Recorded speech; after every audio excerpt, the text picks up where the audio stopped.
Buenas tardes a todos, son las 15:01, estamos en vivo en Infobae por todas nuestras redes, por supuesto en nuestra página, en nuestro canal de YouTube, en Facebook Live, también estamos en Instagram. Estamos y agradecemos mucho la presencia de la doctora Cristina Fernández de Kirchner. Gracias por estar con nosotros. Gracias por invitarme. Bueno, vamos a tener una charla de aproximadamente 60 minutos en vivo con la doctora Kirchner. Antes de empezar, quiero contar que estamos en todas las redes sociales que ya ha tenido... ¿Podría pedirte algo, Luis? Sí, claro. Que en lugar de doctora Kirchner, si tan solemne y formal, me dirigieras Cristina. Intento. Quiero decirle que al doctor Haddad suelo decirle doctor, pero lo voy a intentar, le voy a hacer esta posibilidad. Antes de empezar la nota, Cristina. ¿Viste?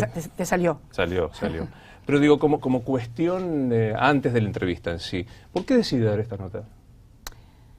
Bueno, porque me parece que es un portal de los más importantes que hay, no solamente en la Argentina, sino ya tiene una relevancia a nivel global en todo lo que es habla hispana. Me parece que están abajo del país nada más, en habla hispana. Y además porque en muchas cosas están en las antípodas por ahí de lo que yo pienso. Entonces es interesante de repente estar en un espacio, en un lugar en el cual la orientación periodística o quien te va a entrevistar no coincide o no ha coincidido contigo siempre o no coincide ahora. Y me parece que eso es bueno para ambos. ¿Siente que es un cambio en usted esto? No, no es un cambio. Lo que pasa es que también, Luis, ahí tenemos que ser realistas, ¿no? Un colega tuyo habló de que hicimos periodismo de guerra, por ejemplo, ¿no?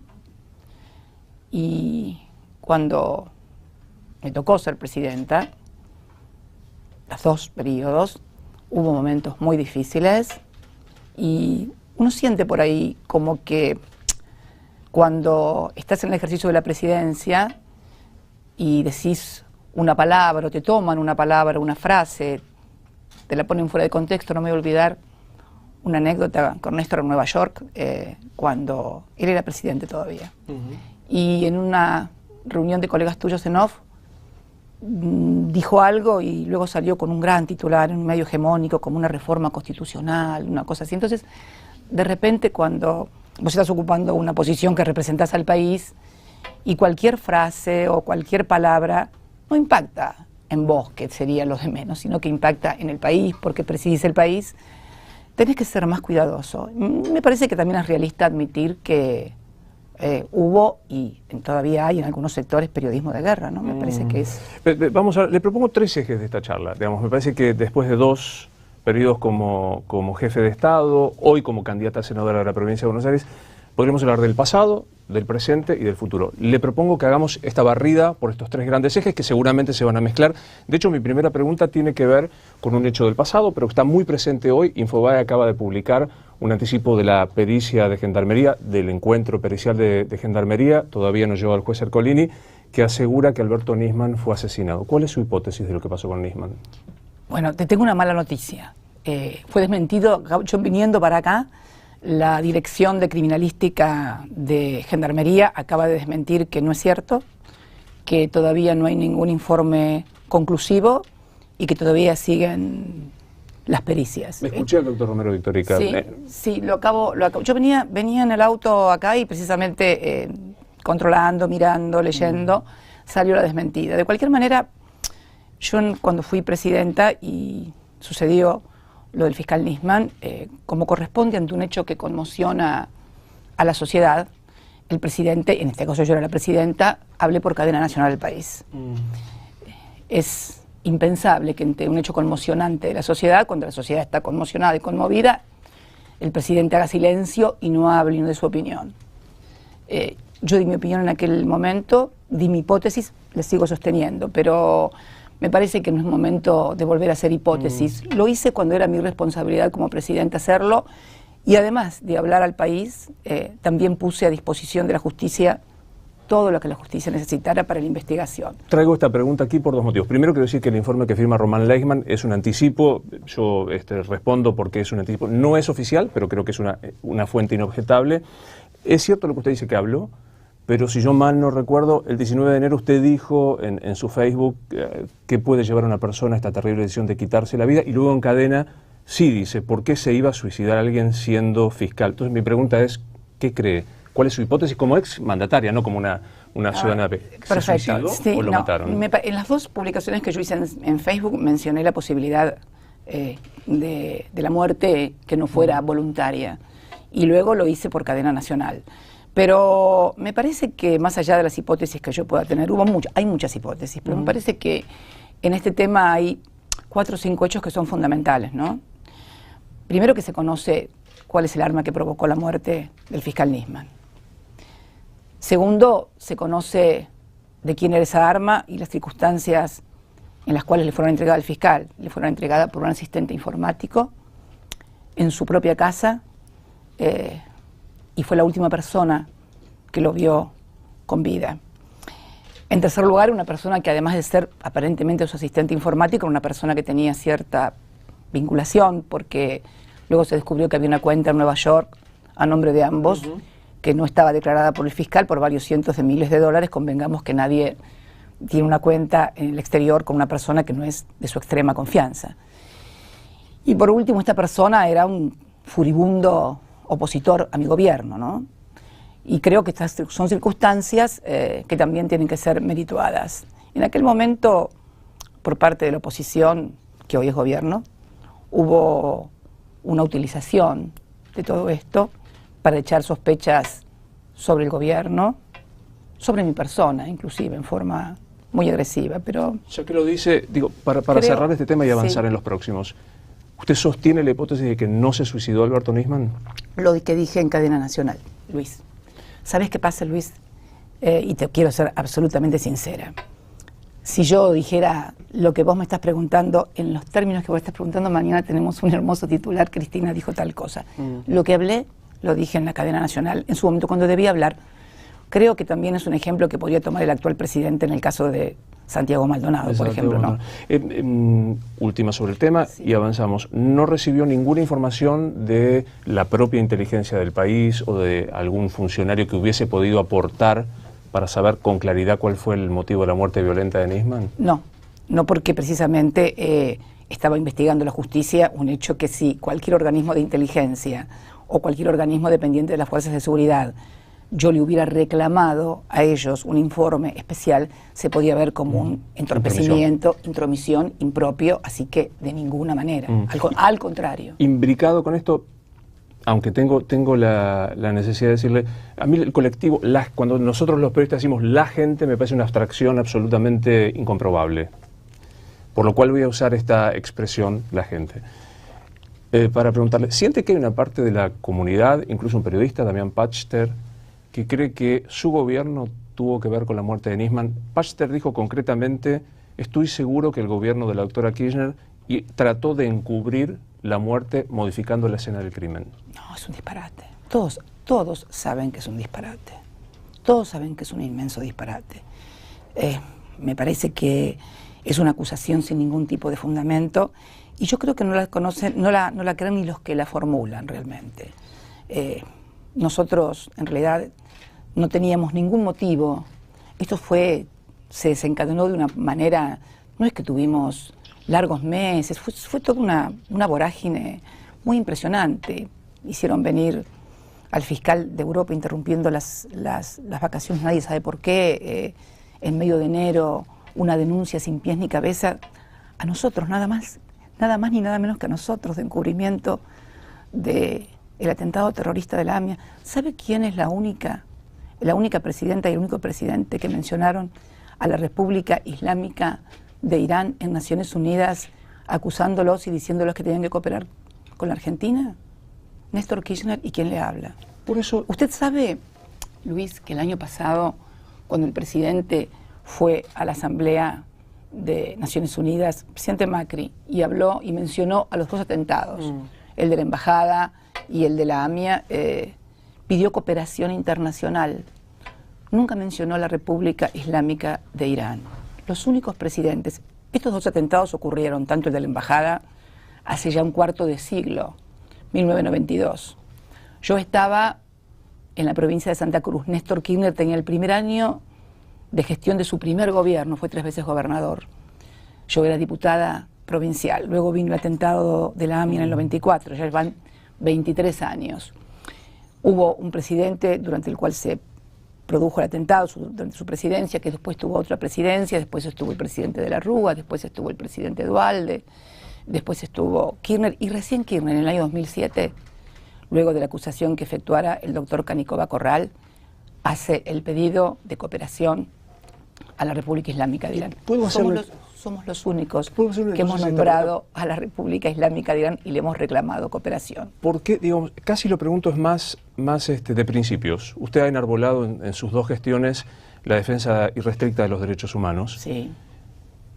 Se han impulsado los juicios por la verdad como no se había producido antes. Esto es indudable, objetivamente comprobable. ¿Tuvo algún prejuicio ideológico de firmar un memorándum? Después veamos en todo caso el contenido.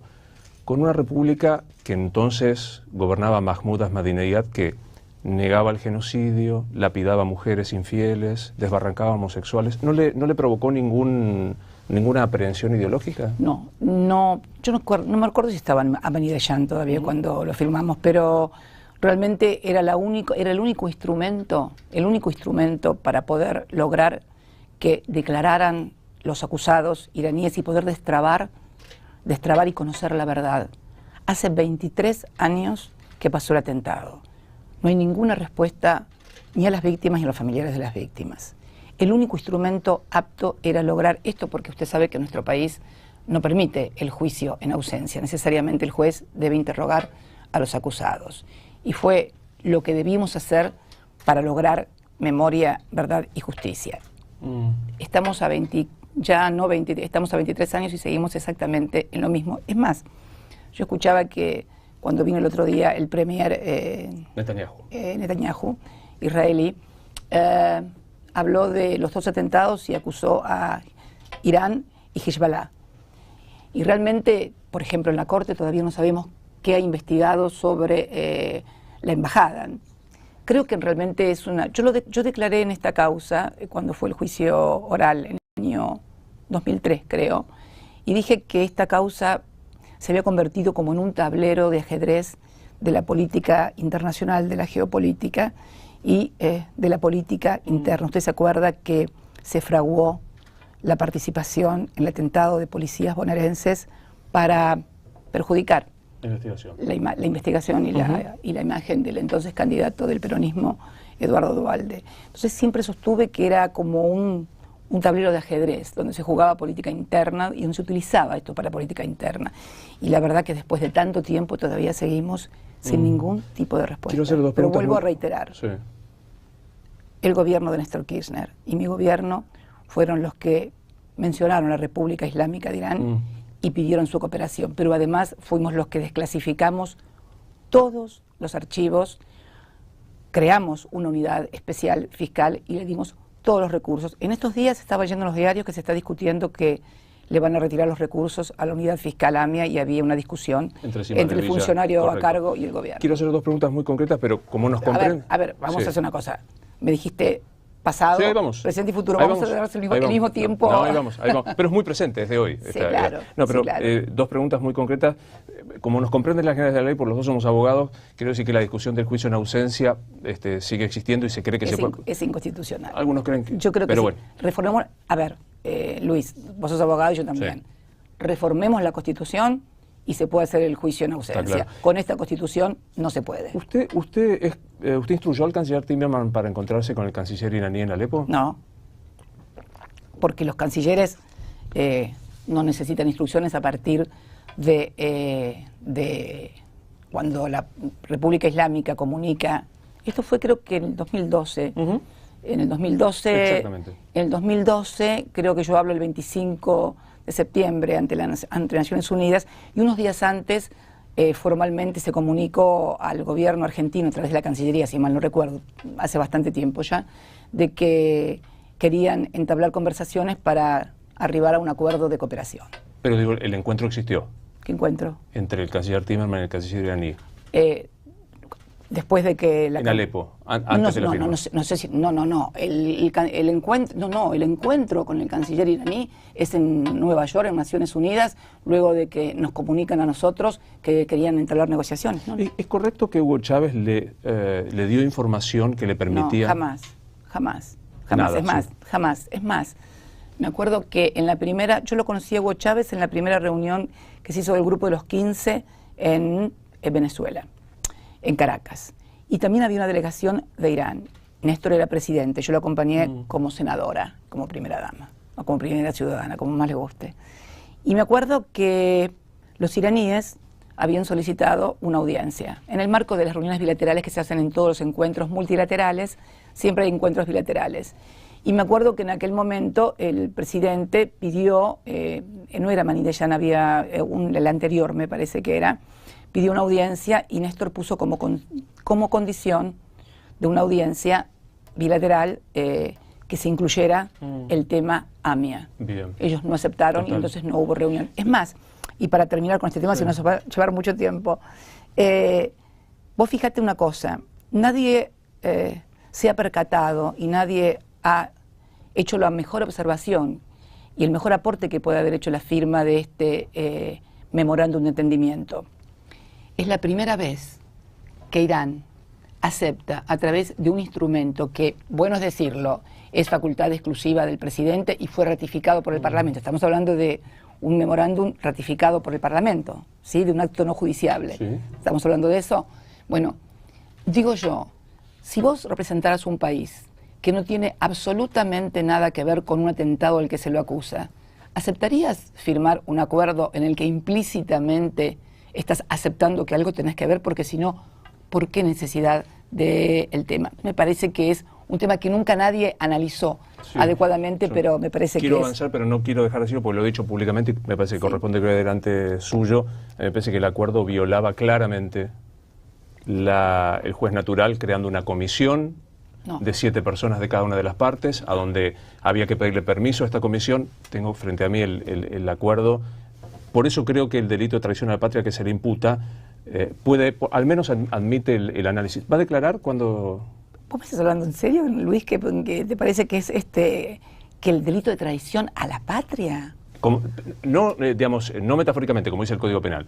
El artículo 214 del Código Penal. Estamos muy abogados, quiero decirle, doctora. No, el artículo 214 dice que si yo... Perdón, Luis. Si vamos a hablar de abogados, vamos a hablar en serio de la Constitución.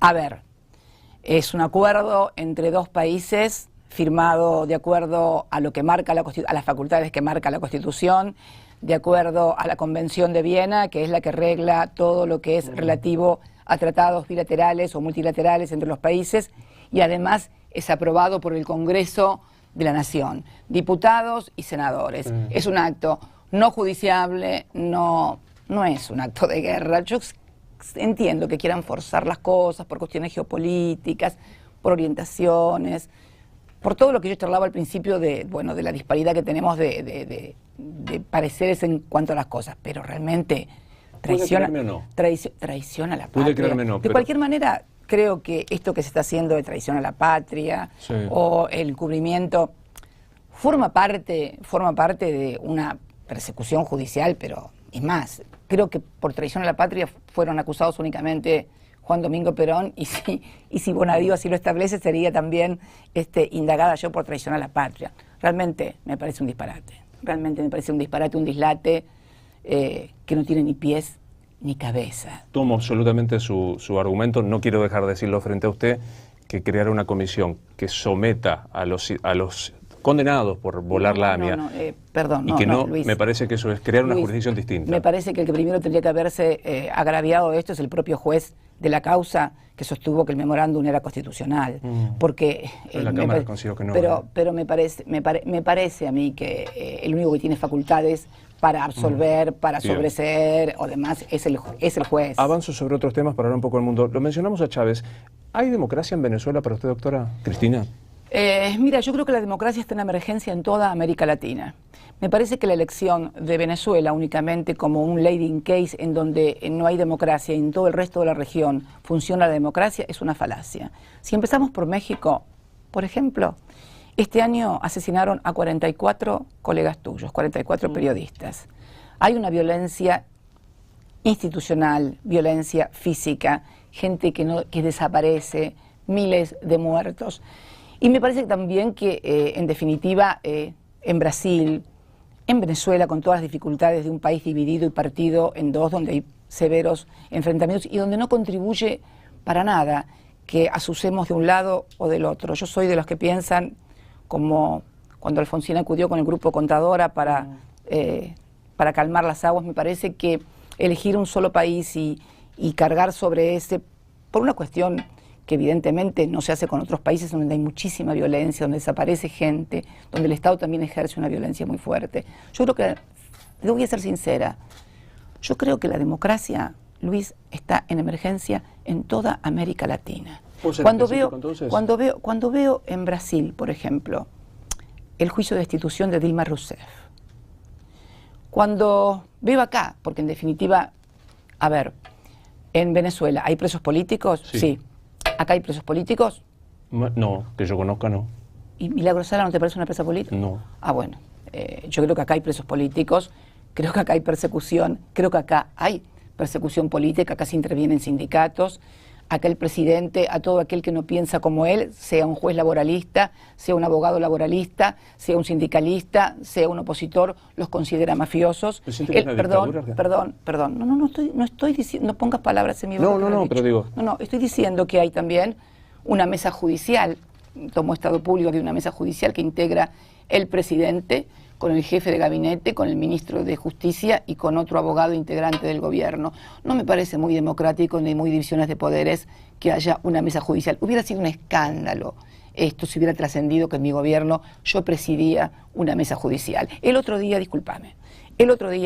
vimos cómo en el Consejo de la Magistratura se secuestró el juramento de un senador de la oposición para una mayoría ficticia artificial en el Consejo de la Magistratura. Hay persecución. A ver, Maduro echó a la procuradora fiscal. Bueno, acá también quieren echar a la procuradora fiscal. Entonces me parece que no se puede tomar una medida de una manera según sea un gobierno que es de izquierda populista, y si el gobierno es de derecha y como a mí me gusta, está bien todo lo que hace. Se lo pregunto específicamente. ¿Hay Estado de Derecho en Venezuela? Posiblemente esté muy cuestionado el Estado de Derecho porque hay un Estado de división y de fractura en la sociedad muy fuerte. Cuando la sociedad, y que esto es lo que tenemos que tratar de evitar en la Argentina, Luis, cuando hay una fractura tan grande entre la sociedad, donde se parte al medio y una mitad opina que lo otro es horrible y que hay que suprimirlo, y la otra mitad se siente agredida, perseguida y también opina respecto de la otra mitad lo mismo, nunca nada es bueno. Y agregar más leña a eso y catalogarlo me parece que es fuerte. Y no estoy diciendo que todo es maravilloso, pero tenemos que ser cuando calificamos y cuando analizamos tenemos que tener, ¿sabes qué? El mismo parámetro. No puede ser que lo que nos parece una persecución política acá nos parezca que no es una persecución política. Para ser gráficos, la frase Macri basura, vos sos la dictadura. No la comparto. ¿Hay dictadura en la Argentina? Te dije que no. ¿Y en Venezuela hay Estado de Derecho?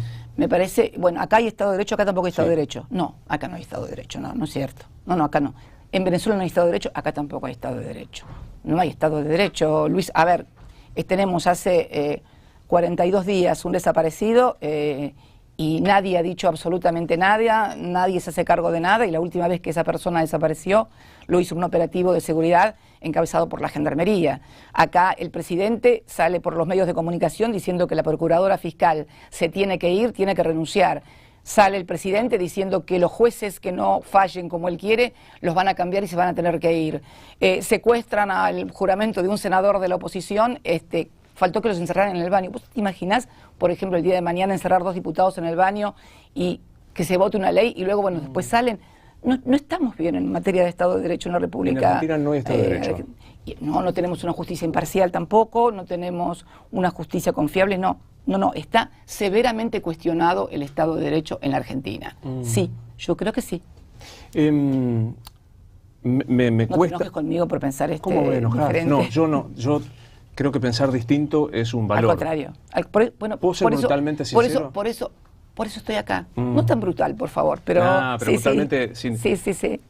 Durante mucho tiempo fue difícil hablar con usted. ¿Por qué? Porque no concedía entrevistas. Bueno, lo charlamos al principio.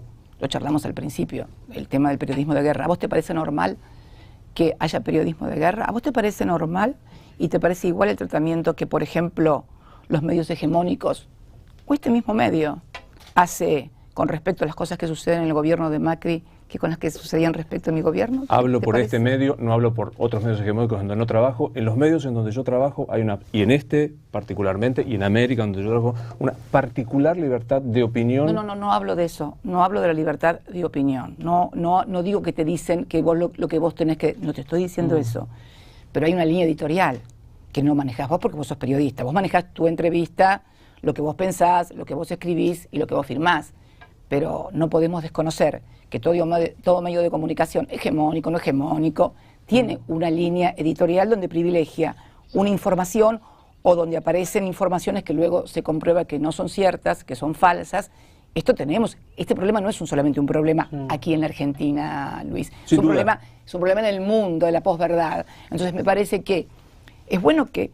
hay un problema en la Argentina. La gente que es de derecha no se quiere reconocer que es de derecha. Y entonces por ahí cuando decís, ¿es de derecha? No, pero no, yo soy demócrata. Y cuando alguien es de derecha, así como cuando alguien es de izquierda o progresista y asume que es de izquierda y progresista, quienes son de derecha tienen que asumir. ¿Usted es de izquierda? No, yo soy peronista. ¿Y por qué no está dentro del Partido Peronista? Bueno, porque no es la primera vez. No es la primera vez. En el año 2005 yo fui candidata exactamente por la provincia de Buenos Aires, por afuera del Partido Justicialista. El Partido Justicialista era Eduardo Duhalde y su esposa era la candidata. No es ninguna novedad la Unidad ¿Por qué no está? ¿Por qué?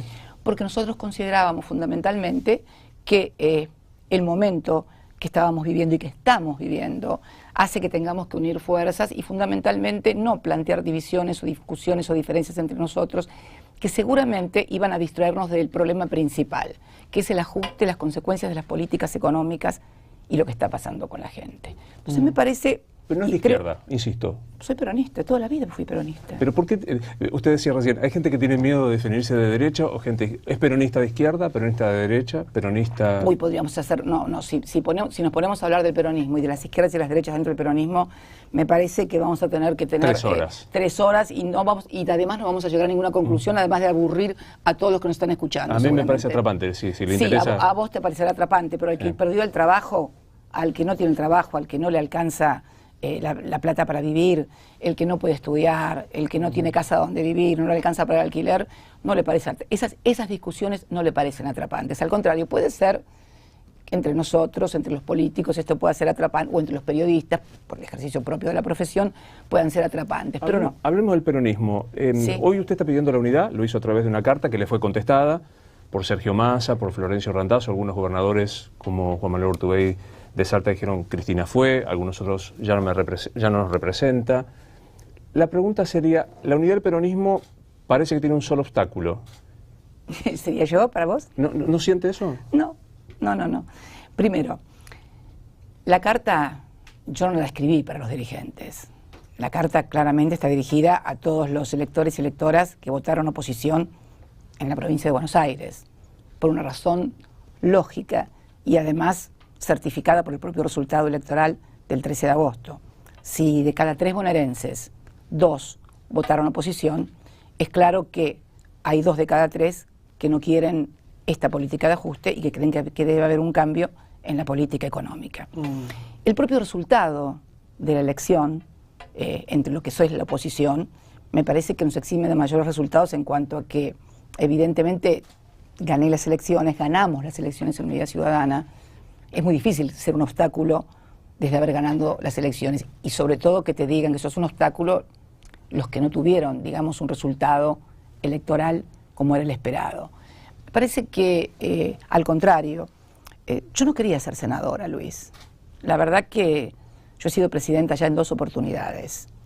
He sido la primera mujer presidenta en la República Argentina y en la segunda oportunidad electa por el 54% de los votos.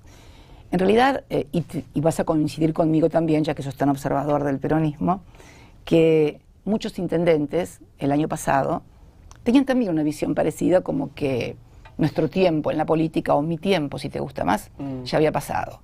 Sin embargo, los hechos, las circunstancias, mi candidatura no fue una candidatura decidida individualmente, sino colectivamente, porque consideraban que era la persona que más votos podía sacar en la provincia frente al gobierno. Y los resultados del 13 de agosto demuestran que estábamos en lo acertado, sobre todo aquellos que planteaban que lo que teníamos que resolver primero eran nuestras diferencias y discusiones internas antes de plantearle una diferencia al gobierno. Cuando vos tenés un programa de ajuste de esta naturaleza, en el medio de una elección parlamentaria, en la cual necesariamente tiene que haber un mensaje de la ciudadanía para que frene y pare el ajuste, plantear una discusión interna nos hubiera llevado a estar discutiendo hasta el 13 de agosto los problemas internos del peronismo, que a vos te encantan, a mí también, pueden encantar discutir, pero a la gente no le sirven, porque te vuelvo a repetir, tenemos despedidos, gente precarizada, gente que no tiene dónde vivir, gente que no le alcanza el dinero, gente que no puede comer, y estar discutiendo la interna del peronismo me parecía, además de frivolidad, ¿sabes qué me parecía? Ser inmensamente funcional al gobierno, porque acá no podemos ser ingenuos también. La pelea interna en estos momentos es absolutamente funcional al justicialismo. En cuanto a que yo soy un obstáculo, en absoluto, es lo que estoy planteando en la carta. Está claro. En la carta estoy, déjame terminar ya que me lo preguntaste. En la carta estoy planteando eso. Estas no son las elecciones, no es el balotaje del 2015, ni es la primera vuelta del 2019. Es la elección parlamentaria del 2017 para decirle no al ajuste, para evitar la precarización laboral que se viene, el nuevo ajuste que se viene en materia tarifaria, en el sector público, en el empleo público, en fin, en todo lo que ya sabemos y que ha sido anunciado. En definitiva, han sido diferidos los aumentos de las tarifas para después de las elecciones, han sido desdobladas las tarifas de gas para después de las elecciones, y después de las elecciones va a venir un gran ajuste. De esto se trata. Entonces, vos me preguntás, 2019, mira, si en el te voy a dar una primicia maravillosa. Si en el 2019 yo soy un obstáculo para lograr la unidad del peronismo y ganar las elecciones, no voy a hacer ningún obstáculo, al contrario. Voy a hacer todo lo necesario para que el peronismo, no solamente el peronismo, porque el peronismo nunca ganó solo las elecciones, sino el peronismo en un frente amplio, como que en una fuerza que amplíe sus fronteras, pueda ofrecerle a la ciudadanía algo mejor que lo que hoy está teniendo. ¿Usted está diciendo que se excluye de la posibilidad de ser candidata a presidente del 2019? Si esto impide la unidad y ganar, pero no tengas dudas. No tengas dudas. Doctora, mientras estamos hablando de presente, me están informando que en este momento la Cámara Federal de Apelaciones está notificando que se ratifica su procesamiento por asociación ilícita, el tema de la obra pública, Otesur y Los Sauces. No, Otesur y Los Sauces no es obra pública, es el bueno, tema es verdad, correcto. No, obra es pública. otra cosa. Primera reacción. Bueno, me parece que es lo que yo te decía hoy. En realidad, que un gobierno elegido democráticamente en 3 oportunidades, 2003, en el 2007 y en el 2011, por amplias mayorías en las 2 últimas oportunidades, sea considerado una asociación ilícita, bueno, revela que evidentemente hay un manejo del Poder Judicial para poder invalidar un proceso político que se dio en el país. Casualmente, por la misma figura, hoy se quieren juzgar a Dilma Rousseff, a Lula y al PT, también por asociación ilícita. Ellos desempeñaron 4 periodos de gobierno. En realidad es un disparate que y es además un atentado a la democracia, que un gobierno pueda ser equiparado con una asociación ilícita. Es realmente un disparate, un gran disparate. Me parece que están utilizando la justicia, el Poder Judicial, que está muy desprestigiado, muy desprestigiado. Antes no, en su gobierno, ¿no? Mirá, el desprestigio que ha alcanzado hoy el Poder Judicial, nosotros jamás hemos perseguido a nadie, nunca, a nosotros, al contrario, a nosotros, en plena ejercicio de la campaña electoral, nos allanaban el Banco Central, en la causa de dólar futuro, por ejemplo. Me parece que es inocultable el manejo que el gobierno hace. Un ejemplo muy anecdótico. ¿Sí? Su gobierno, su representante del Poder Ejecutivo en el Consejo de la Magistratura, 2 veces salvó del juicio político, uno el día del atentado de las Torres, a Norberto Yarvide. ¿Y esto qué me querés decir? Que en términos de independencia del Poder Judicial, usted... ¿Por qué que salvó? ¿Porque no votó como Porque votó votaba a el resto? favor de que se lo, digamos, en contra del juicio político y que se lo sostuviera. Me parece que, en definitiva, habrá votado de acuerdo a las conclusiones que tenía y que le habían acercado para hacer el juicio político, porque también parece ser que cuando un funcionario tenía, o un juez tenía una actitud frente a un funcionario de nuestro gobierno, debía ser concebido como que había obrado mal. ¿Y qué pasemos con, por ejemplo, el doctor Casanello, que al día siguiente de que asumió como presidente Macri lo sobreselló en la causa de las escuchas ilegales en las cuales están procesados todos menos él? ¿Y no es a la inversa? O sea, cuando Casanello estaba en su gestión, ¿era independiente y hoy no? No.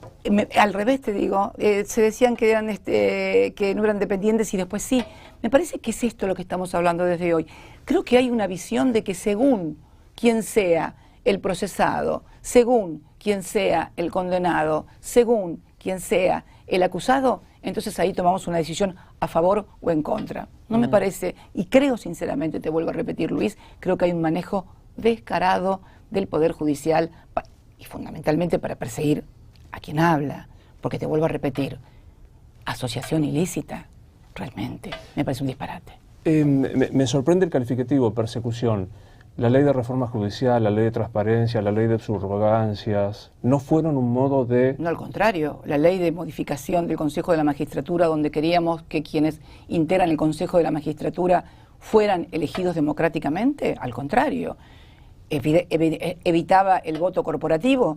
Vos necesitás darle una participación, así como los legisladores que integran el Consejo de la Magistratura son producto de la elección popular, la reforma que luego fue declarada inconstitucional, nosotros, ¿qué era lo que propiciábamos? Que los integrantes de los estamentos corporativos, abogados, magistrados, fueran también electos democráticamente por la ciudadanía. ¿Cómo puede haber manipulación cuando lo que estás proponiendo es abrir la corporación y meter el voto de la sociedad, el voto democrático, popular y obligatorio, para que la participación en esos cuerpos sea realmente representativa?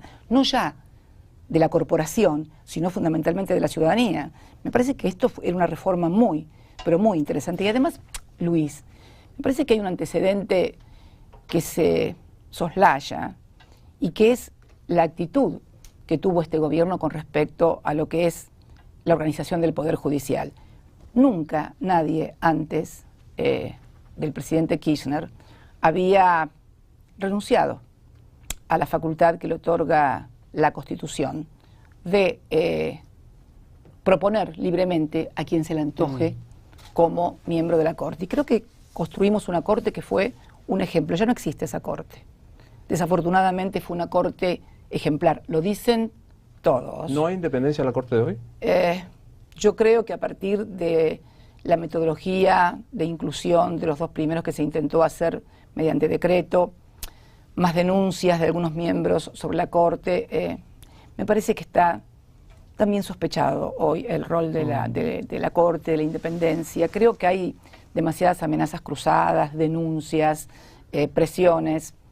Trascendió que hubo una conversación entre el ministro de Justicia y el presidente de la Corte el día que tenía que jurar también el miembro del Consejo. Esto fue de público y notorio. Yo no quiero tampoco seguir tirando leña al fuego, pero me parece que no se puede ocultar el sol con la mano. Me parece que no es bueno. Y el ejercicio de un periodismo y el ejercicio de un análisis un poco, por ser generosa un poco, tan sesgado tampoco es bueno. ¿Sabes por qué no es bueno?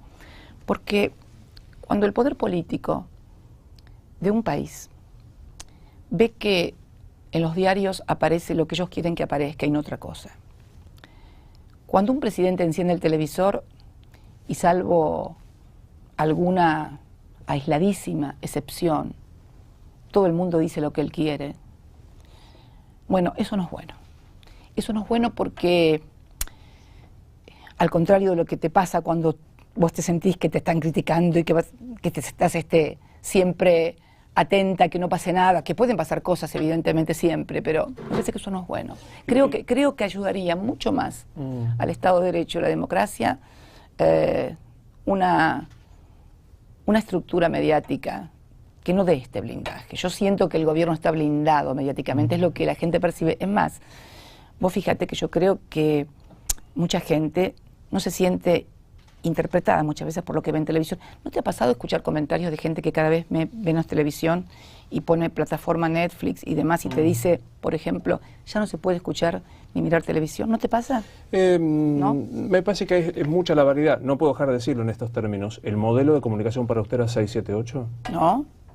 ¿Le pareció democrático 678? Me parece, pero perdón, había además en ese canal de televisión otros programas donde iba toda la gente ¿cómo no va a ser democrático un programa porque tiene una determinada orientación? No estoy hablando de un programa, Luis. Estoy hablando de la programación entera de los canales. Luis, hay los programas, desde que empiezan a la mañana, con la señora que da recetas de cocina y te dice ponele 3 kilos de harina, 1 kilo de pan. Dice, pero mira que el guiso no te sale como con Cristina. Todo, lo charlábamos con colegas tuyos extranjeros el otro día, en una charla que tuvimos en off. Y decíamos, ellos me decían, inclusive me señalaban, que veían cómo se filtraba la política hasta que no pasaba en los países de ellos, porque normalmente la política son programas específicos políticos o noticieros, ¿no? Y no, es una cosa permanente, pero que es evidente, apunten todos contra Cristina Fernández de Kirchner. Es muy evidente como para negarlo, Luis. Entonces creo que un programa de televisión como 678, en un mar de programas y de medios de comunicación que atacaban al gobierno, que no difundían ninguna de sus gestiones ni de sus obras y demás, me parece que no afectaba para nada la democracia. Gente, escrachaba gente. Doctora, pero para no ir a este tema, y sobre el tema de los medios de comunicación, usted vamos a hablar del presente, del futuro, claro. Tenemos un rato largo. Sí, claro que vamos a hablar. Porque si no, parece ser como que tuvimos, o sea, si querés hablar del gobierno, hablemos del gobierno, de todas las cosas que hicimos también en el gobierno, porque me parece que si vas a hablar del gobierno y lo único que me preguntás es de la AMI y de Nisman, y no me preguntas de cómo estaba el país cuando llegamos y cómo lo dejamos cuando nos fuimos, me parece que no es justo, me parece que le concedo que me parece que te podemos hablar, si vos querés hablar, ¿en qué bloque estamos? ¿En el pasado, en el presente o en el futuro? Creo que todo mezclado, porque usted trajo el presente con el modo de comunicación. Bueno, creo que me parece que no reconocer lo que nuestro gobierno ha hecho en materia de desendeudamiento del país. Néstor recibió el país con un 150% del PBI comprometido con el país defaulteado. Y hoy este gobierno puede hacer frente a los gastos corrientes por la baja tasa de endeudamiento que dejó el gobierno el 10 de diciembre del 2015. Parte de la pesada herencia es un ínfimo nivel de endeudamiento como nunca antes había tenido el país. Es lo que permite, el endeudamiento es correcto. El endeudamiento es correcto. Es cierto que mi gobierno no fue un gobierno de empresarios, pero vos sabés que durante mi gobierno nunca se inauguraron tantas empresas, tantas fábricas, tantas pequeñas y medianas industrias, tantos comercios. Y fíjate la paradoja, es cierto, no éramos un gobierno de empresarios. Este que está hoy es un gobierno de empresarios. Y nunca, en tan poco tiempo, en un gobierno de empresarios, han cerrado tantos comercios, han cerrado tantas fábricas, ha habido tantos despidos. Qué paradoja, ¿no?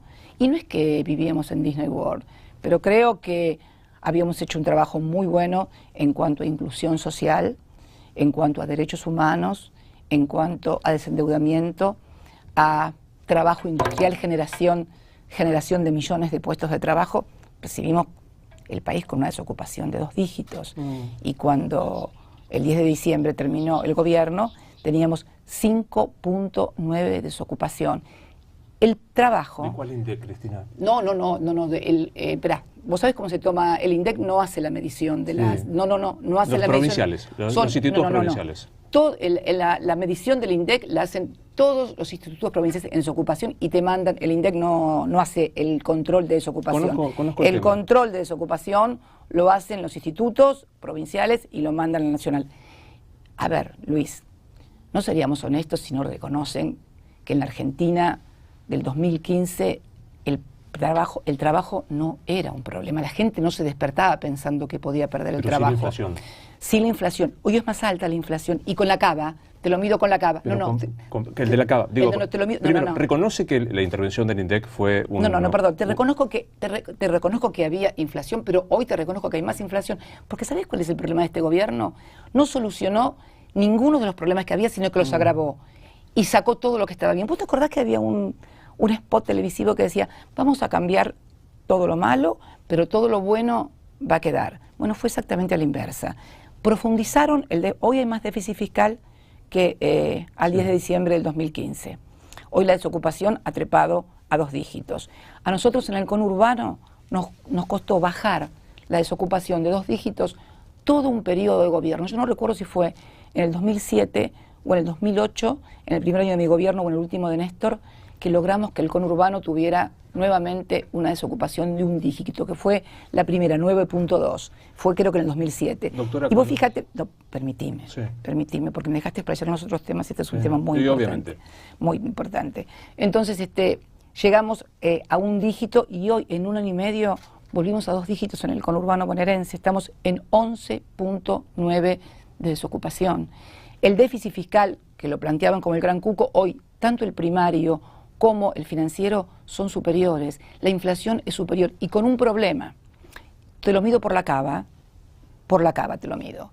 La capacidad del poder adquisitivo de la asignación universal por hijo, de los salarios y de las jubilaciones hoy, con el índice de la cava, es inferior al de la inflación, mientras que con el índice de la cava en el 2015 el poder adquisitivo de la UH, de la jubilación y del salario mínimo vital y móvil estaban por arriba de la inflación. Doctora, si esto fuera cierto, quiero decir que datos oficiales, cuando usted se retiró había un 30% de pobreza. El 2013 dejó de medirse la inflación. No, perdón. Si vos lo medís, perdón yo. ¿Se acuerda la frase de Aníbal Fernández cuando dijo que había menos pobres que en Alemania? No me acuerdo de la frase de Aníbal Fernández, pero déjame terminar las ideas, porque si no terminamos en esto. ¿Ves? Este es el tema de lo que yo digo, que el periodismo finalmente termina queriendo debatir conmigo y demostrando que yo no tengo razón, en lugar de preguntarme, que yo me explaye y que la gente diga, bueno, si tiene razón, no tiene razón. Este es uno de los problemas que tenemos en el periodismo, que lo charlaba con tus colegas extranjeros también. Tuve 2 reuniones fantásticas y luego vuelvo al tema que me interesa, pero es el ejercicio de por qué vos me preguntaste al principio, porque, bueno, por estas cosas, porque uno termina no pudiendo hablar y expresándose y explayándose, si no terminan debatiendo con el periodista. Entonces, cuando estuve con los extranjeros, vinieron todos, Reuters, EFE, Associated Press, y el periodista extranjero, es una cosa que yo he percibido no solamente con ellos, sino también en el exterior, hace una pregunta, vos le contestás, eventualmente te repregunta si tiene alguna duda o le contestaste, pero no trata de ganarte la discusión y decir, tengo razón yo, no es cierto lo que está diciendo o está equivocada. Los periodistas argentinos entablan una verdadera, por lo menos, no con los actuales funcionarios, a los cuales van y preguntan muy amablemente y nadie les repregunta nada. Me refiero fundamentalmente a cuando son los entrevistados o las entrevistadas, en este caso, no comparten el ideario del medio, del periodista o de lo que fuera. Entonces se entabla una discusión en la cual hay una pelea entre el periodista y el entrevistado. Entendí. Y la gente no entiende nada y no me parece un ejercicio periodístico. Doctor, porque si vos querés debatir conmigo porque no estás de acuerdo, y me parece que por eso tenemos que ser en un ámbito donde vos hagas política. Y nos encontremos en el Congreso. Y nos encontremos en el Congreso y debutamos. Ahora, si no... Para hacerle la pregunta concreta, su jefe de gabinete, no cualquier funcionario, dijo que había en la Argentina menos pobres que en Alemania. ¿Usted comparte esa expresión? No recuerdo que la haya dicho, pero si la dijo yo no estoy de acuerdo. Yo nunca dije eso. O sea, pero si vos me querés hacer cargo de lo que dice cada uno de mis funcionarios, ¿qué hacemos con Macri, con los que dicen algunos de los funcionarios de él? ¿Lo hacemos cargo también al presidente? Debe hacerse. Con un secretario de Estado debe hacer cargo. Sí, a propósito de esto, viendo el diario de mañana, con las circunstancias judiciales que hay, ¿volvería a nombrar a Julio De Vido como ministro de Planificación? Mira, me parecería que si te digo que sí, mañana tenemos un titular que dice volvería a nombrar a Julio De Vido, y si te digo que no lo estoy condenando, yo no condeno a nadie hasta tanto no sea esto de condenar a priori a la gente. Creo que te he escuchado también a vos en otras oportunidades decir que nadie puede ser sometido a un juicio mediático y que necesariamente hasta que no es condenado ¿por ahora? Es inocente. Así que no me parece que es una respuesta que te pueda contestar satisfactoriamente. ¿Sabes por qué? Porque encierra la trampa, por así decirlo, y sin ofenderte, de lograr un titular. No lo nombraría, lo nombraría.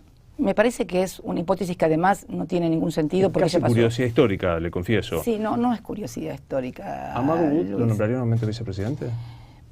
Bueno, podemos empezar a decir cada uno de los funcionarios que tienen algún proceso. ¿Vos querés que yo hable mal de los funcionarios que tienen un proceso y los condene yo? No. Mira, no se va a dar más eso, así que sería una hipótesis que... ¿Por qué vamos a hablar de cosas que no van a suceder? Vos me estás preguntando sobre cosas que no van a suceder. ¿Para qué? Para hablar respuestas que tengan impacto mediático. ¿Vos te das cuenta por qué después no he visto reportajes de esta naturaleza cuando los hacen con el oficialismo. Por ejemplo, no los he visto preguntar estas cosas con los Panama Papers, no los he visto preguntar estas cosas con lo de Arribas, cuando de repente este arrepentido o delator premiado brasilero que ha metido preso a medio Brasil, dijo por la televisión, y creo que lo escuchamos todos, cuando dijo que él le daba plata a Arribas, y el mismo día que esto decía el delator premiado en Brasil, acá el Poder Judicial absolvía a Arribas, y no vi a nadie criticar esas cosas. Entonces me parece, sinceramente, que hay un tanto sesgadas las preguntas y un tanto sesgadas las reflexiones. Con mucho respeto y cariño. Convendrá conmigo que lo puede decir absolutamente y con mucho respeto, lo vuelvo a preguntar. Ambos con mucho respeto nos decimos las cosas. Absolutamente. Sí. En este marco, pensaba, antes de empezar la entrevista, sabe que hay muchos colegas que quisieron hacer esta entrevista, que preguntaron... Bueno, seguimos hablando de la economía un poquito, sí, porque... ahí volvemos, un segundo. Sí, porque no hablamos de la economía, pero no preguntemos las cosas que me molestan a mí. ¿Por qué son autorreferenciales? Están todo el día hablando de ustedes. ¿Qué opina del periodista? ¿Que por qué no le da una entrevista? ¿Que por qué lo miraba? ¿Que por qué le decía? Tienen que ser periodistas, no ser autorreferentes, no hablen de ustedes más. No estén todo el día refiriéndose a ustedes. ¿Por qué no habla con tal periodista? ¿Por qué no habla con tal otro? No son el centro del universo. El centro tiene que ser el entrevistado, pero fundamentalmente el que está escuchando. Pero estoy seguro que mucha gente la que nos está escuchando cree que si no le pregunto... Perdóname. Quiero seguir hablando sobre lo que estábamos hablando y que era el tema de la economía, porque tampoco tuviste, ya que estabas analizando y reflexionando acerca de lo que te dije yo, de que en realidad este gobierno ha empeorado todos los índices, y no ha mejorado las cosas que tenía que mejorar y ha destruido aquellas que eran buenas. Entonces, creo que estas cosas son las que tendríamos que discutir y ser el centro de la discusión. ¿Qué es lo que le está pasando a la sociedad? Le hago una pregunta muy concreta. ¿Sí? Si la descripción que usted hace fuera tan correcta, por ejemplo, la capital federal, ¿por qué el gobierno gana con el 50%? ¿Por qué el gobierno a nivel nacional tiene, digamos, se habría suicidado el pueblo si hubiese tenido un estado de bienestar como el que usted describió, tanto en el 2015 como ahora? No, en principio, en el 2015 se perdieron las elecciones por muy poco. Acordate que el balotaje, todos los pronósticos de balotaje, inclusive dentro de nuestra propia fuerza, decía que si íbamos a balotaje íbamos a perder por 10 o 12 puntos. En realidad se perdió por muy escasa diferencia, teniendo en cuenta dos cosas. Veníamos de un proceso político en el cual teníamos 3 periodos de gobiernos con el desgaste que esto implica, y también con un ataque mediático formidable sobre lo que era la propuesta del gobierno. Y creo que realmente hubo una muy buena elección. Es cierto que las elecciones buenas son las que se ganan, pero digamos que después de... Y además, también digamos que el gobierno, vos me decís por qué ganó. ¿Vos crees que si el gobierno hubiera dicho todo lo que iba a hacer, ganaba? Yo te cambio la pregunta, ¿ganaba las elecciones? Voy a tomar su expresión. No puedo contestar lo que no va a hacer. A ver, ¿qué dijo Mauricio Macri en spot televisivos y en aquel famoso debate en el cual nada se cumplió, todo fue al revés? Dijeron, conmigo ningún trabajador va a pagar impuestos a las ganancias. ¿Vos sabés la cantidad de trabajadores en relación de dependencia, con buenos salarios, que pagaban impuestos a las ganancias, no nos votaron? Infinidad, porque les habían prometido que no iban a pagar más impuestos a las ganancias. Y hoy, algunos de esos trabajadores, desgraciada y lamentablemente, no solamente ya no pagan impuestos a las ganancias, sino que no están percibiendo salario porque los han despedido. Entonces, si además hubieran dicho, vamos a subir las tarifas a precios, a aumentar las tarifas el 400, el 500%, ¿vos crees que los hubieran votado? Si además hubieran dicho que iban a hacer negaron todo, no iba a haber devaluación, no iba a haber tarifazo, nadie iba a pagar impuesto a las ganancias, nadie iba a ser perseguido, nadie iba a ser echado del trabajo. Por eso se ganaron las elecciones. Doctora, usted decía, y comparto con usted, Cristina, que uno se debe al interés del televidente, en este caso respecto de las entrevistas.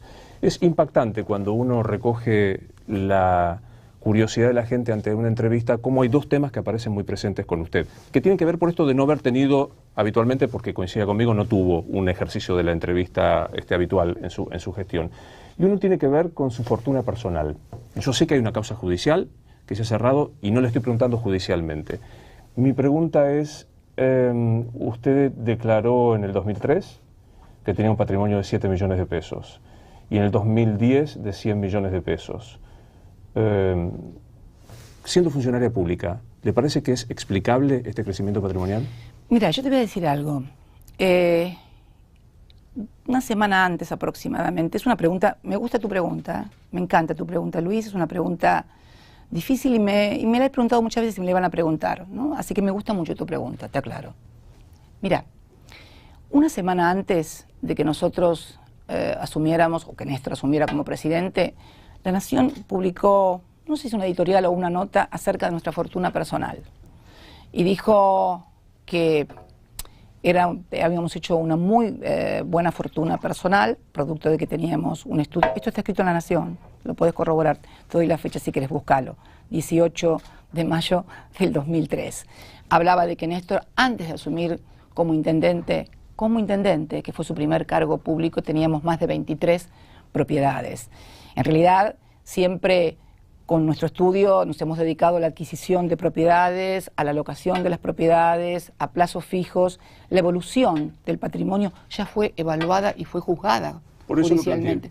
Fue juzgada judicialmente. ¿Me permite una digresión? ¿Usted ejerció la profesión de abogada? Sí, claro. Sí, claro. ¿Por qué digamos? Pero, déjame terminar la pregunta. Esto fue juzgado, evaluado por los peritos de la Corte, no por cualquiera. No es que se sobreseyó un expediente así a tontas y a locas. Fuimos sobreseídos y finalmente se está investigando ahora sobre los mismos bienes.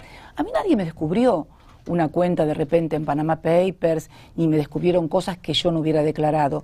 Todo, absolutamente todo lo que está en juicio por segunda vez, cosa realmente extraña que se juzgue por el mismo delito a una persona en la República Argentina, pero este es mi caso, todo esto está en mi declaración jurada. No es que un día me descubrieron propiedades que no había declarado en Bahamas o aparecí en Panama Papers o en Seychelles. Cuando inventaron el tema de Seychelles. Hizo que tenía una escala en Seychelles, correcto, ¿no? Sí, claro, hizo una escala en Seychelles, pero también hizo una escala en tantos lugares, en Luxemburgo y en, no sé si, me parece que es... ¿Una escala técnica de reabastecimiento? Sí, de reabastecimiento de combustible, pero ¿realmente a vos te parece sensato que una persona, porque hace una escala técnica en un lugar como Seychelles, eso sea el motivo para decir que tiene una cuenta en Seychelles? Vuelvo a la pregunta. No, yo vuelvo a la respuesta. Entonces, todo esto ya fue analizado. Todo lo que se me cuestiona, todo lo que se analiza, está en mis declaraciones juradas. No es que me descubrieron en Panama Papers cosas que no había declarado. Yo nunca blanqueé dinero. Hace pocos días nos enteramos que el hermano del presidente blanqueó 35 millones de dólares. ¿Y sabes por qué pudo blanquearlos? Porque el presidente violó la ley, modificó una ley en que estaba prohibido que los parientes de los funcionarios blanquearan dinero, y lo hizo. Y permitió que los funcionarios... Y el primero que blanquea es su hermano, 35 millones de dólares. Entonces me parece a mí... Vuelvo a la pregunta, doctora. De 7 millones de pesos... Pero mira, no tengo mis declaraciones juradas acá, tendría que analizarlas, tendría que verlas, pero te vuelvo a repetir. Todo esto fue analizado, Luis. Entonces me parece sencillamente injusto que si se analizó, se hicieron peritajes en 3 oportunidades, en 3 juicios, volvamos sobre lo mismo. Te vuelvo a repetir, no era que cuando llegamos al gobierno éramos una persona que no teníamos ningún tipo de patrimonio, pero además es un patrimonio muy fácilmente mirable, porque no son operaciones raras, son plazos fijos, que es lo que siempre hicimos como profesionales, y locación de inmuebles, que es lo que siempre hemos hecho. Está procesada por estas operaciones en Los Sauces y Otesur. Bueno, pero estamos procesados porque hay evidentemente una violación de la cosa juzgada. Pero, doctora, para no ser técnico en la causa, Los Sauces y Otesur son 2 empresas de ustedes, mejor dicho, Los Sauces es una empresa de ustedes que contrataba con empresarios, Cristóbal López y Lázaro Báez, que a su vez tenían concesiones en un caso de rutas, Lázaro Báez. Bueno, no solamente, no, perdón.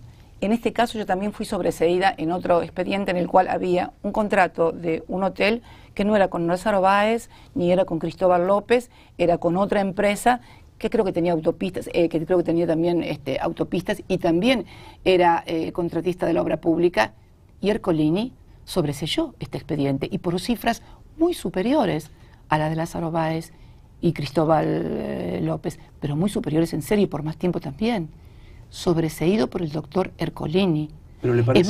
Es más, el sobreseimiento en el caso de Néstor, fue después de que Néstor, bueno, hubiera pasado lo que pasó en el 2010. Pero, doctora, entonces, ¿me parece razonable que siendo presidente, representante del Estado, un empresario que es concesionario de servicios públicos como rutas o salas de juego, sea contratante de estas empresas, de estos perdón, inmuebles suyos? sea inquilino, sí, no me parece nada, me parece mucho más grave que el accionista de Shell, como Aranguren, decida importar combustible de Shell. Eso sí me parece terrible. Me parece terrible que, por ejemplo, blanquee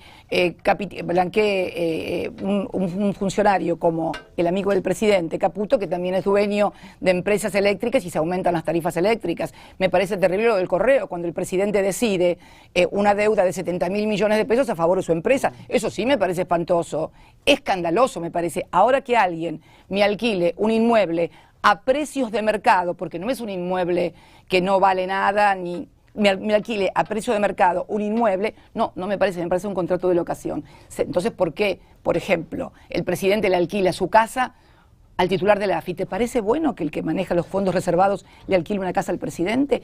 Esto es lo que estamos hablando desde hoy temprano y que finalmente no hemos podido hablar de las cosas que le interesan a la gente ni de economía. Que ustedes tienen una mirada para una cosa y una mirada para las otras. ¿La gente no está interesada en estos temas? ¿No está interesada en saber si hubo corrupción? Sí, claro, pero me parece que la forma en que lo estamos abordando, me parece que no trae ningún tipo de claridad. Ahora, decime, ¿vos te parece normal, por ejemplo, lo que hace Aranguren? ¿A vos no te parece escandaloso que quien es accionista de Shell y hasta el 10 de diciembre estaba en Shell, hoy sea el que decide las importaciones multimillonarias de combustible cuando ha caído la producción y el gas? ¿Para qué hicieron caer la producción y el gas?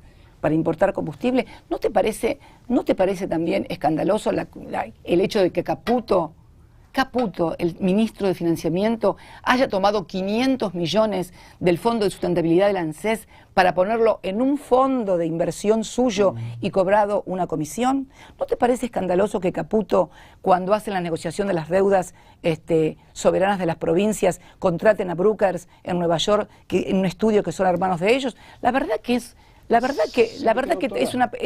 es una percepción muy sesgada y es una percepción donde en definitiva terminamos hablando de esto y no terminamos hablando de las cosas que... Está hablando, doctora, lo está diciendo. Pero ¿sabe qué tengo? Yo te pregunto una cosa, Luis, ¿cuál es la razón para una visión tan diferente según sean funcionarios del gobierno macrista o según sean funcionarios del gobierno peronista? ¿Sabe la impresión que yo tengo, tomando la acusación de sesgado?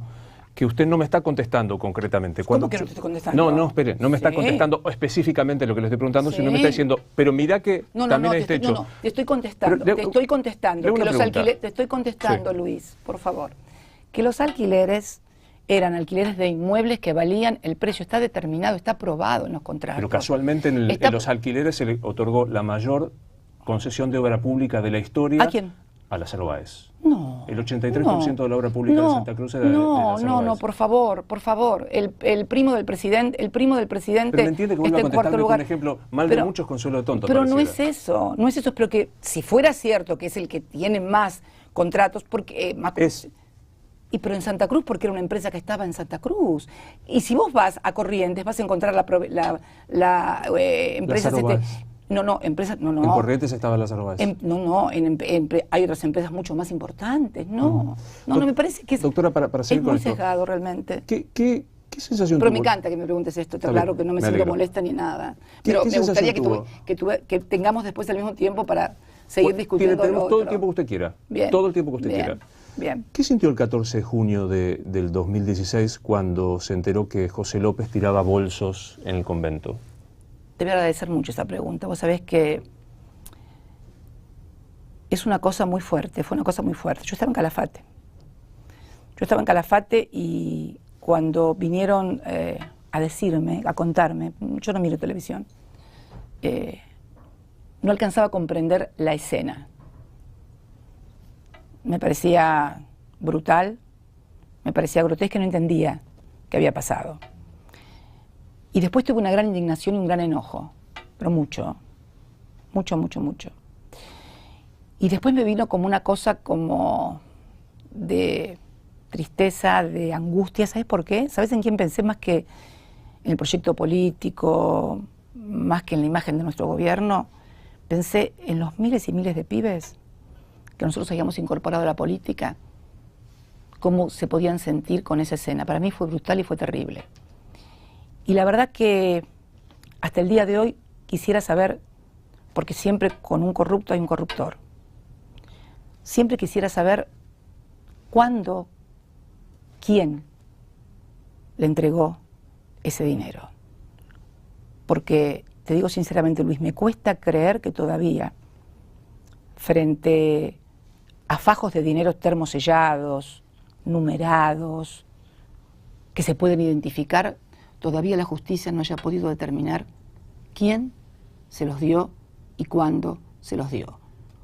Porque creo que lo imprescindible en este caso, Luis, y esto ya no es ni por un gobierno, ni por un sector político, sino por la democracia, por la república, es imprescindible encontrar el hilo de quién y cuándo le dieron ese dinero y quién se lo dio. Me resulta inaceptable, y voy a utilizar este término, me resulta inaceptable que la justicia, que los peritos no hayan podido determinar. Después vimos las fotos, todos vimos las fotos, inmensos montañas de dinero como la que apareció hace poco también en Brasil, de billetes termosellados. ¿Cómo puede ser posible no identificar? Si está identificado el banco. Claro. Perdón, Luis, porque esto es un tema que me interesa y mucho. Y la verdad que te agradezco en serio que me lo hayas preguntado. ¿Cómo es posible, Luis, que si vos veías los fajos termosellados, con la identificación del banco, numerados, firma, como lo que se vio en las fotos, cómo es posible que todavía nadie haya podido identificar quién le entregó y cuándo se sacó ese dinero? Porque evidentemente tampoco ni siquiera supimos de qué banco. Eso no sale, eso sale de un banco. Está elevado a juicio la causa, y un banco, perdóname. Y un banco puede informar perfectamente quién lo retiró. Y estaríamos encontrando el hilo conductor entre alguien que ha cometido actos de corrupción y el corruptor. Pero acá hay algo sí claramente identificado. José López tenía los casi 9 millones de dólares. Esto no hay duda. Enfoquémonos en esto. ¿Puede creerse que un secretario de Estado suyo, que comenzó a trabajar con el doctor Néstor Kirchner en 1990 en Río Gallegos como secretario de Planeamiento? No, nunca fue secretario de Planeamiento en Río Gallegos. No. Fue secretario de Obras Públicas y Urbanismo. Sí. Fue secretario de Obras Públicas y Urbanismo en la provincia. En la municipalidad primero. No, en la municipalidad nunca fue secretario de Obras Públicas. Luego hasta el 94 vocal del Directorio de Administración General de Vialidad Provincial y luego presidente del Directorio del Instituto de Desarrollo. Está en la página del propio José López cuando asumió. Más allá de esto, desde el 90 hasta hoy, hasta que se fue del gobierno, tenía una vinculación. ¿Cómo puede pensarse que por lo menos el ministro fuera ajeno de esto y no el jefe de Estado de lo que ocurría? Mira, Luis, es muy difícil estar en la vida de los funcionarios.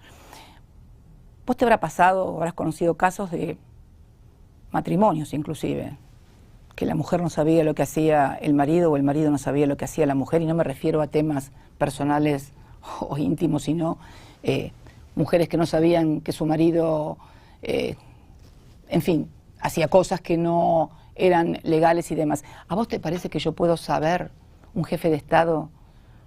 Hay miles, cientos de funcionarios. Y realmente saber qué es lo que está pasando en cada funcionario. ¿Podría, por ejemplo, el actual presidente decir que sabe lo que hace cada funcionario? Eso es imposible, Luis. El que diga eso está mintiendo. Y el que diga eso se va a equivocar. Es imposible, Luis, saber lo que hace cada funcionario. A punto tal que cuando pasó esto que te estoy contando, el impacto fue tan grande que a mí me costó reaccionar. Yo recién, tipo 7:30, 8, creo que puse un mensaje en la red. No podía creer lo que veía. No lo podía creer. ¿Robaba para él o robaba para alguien más? Bueno, creo que es una respuesta que tiene que hacérsela a él. Me parece que no me la ¿Nunca se lo preguntó debido a usted?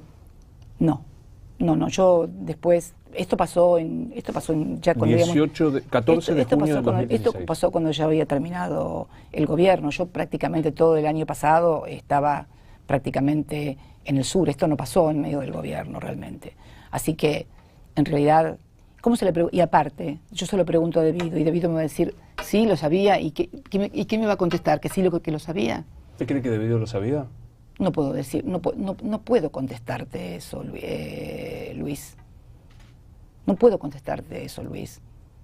Si yo creo que Devido lo sabía, no, pienso que no, porque pienso que me lo hubiera dicho. Pienso que me lo hubiera dicho al menos para advertirme del problema y del peligro, si se quiere. No, sinceramente no. Quiero hablar un segundo del tema de Santiago Maldonado, que es un tema de muchísima actualidad. Me gusta mucho que me hayas hecho esa pregunta. Me encanta que me hayas hecho esa pregunta de López. Pues es que es una cosa que tenía acá. Porque en serio, esa noche en Calafate yo quería patear todo. Porque pensaba en te juro, no pensé ni siquiera en mí, ni pensé en el gobierno, ni pensé en el proyecto. Pensaba en los pibes. A ver, Luis, ¿cómo te explico? Todavía cuando lo recuerdo me impacta. Hay pibes que se pintan, que se tatúan la imagen de Néstor o la mía en el brazo, como la de Perón o la de Evita.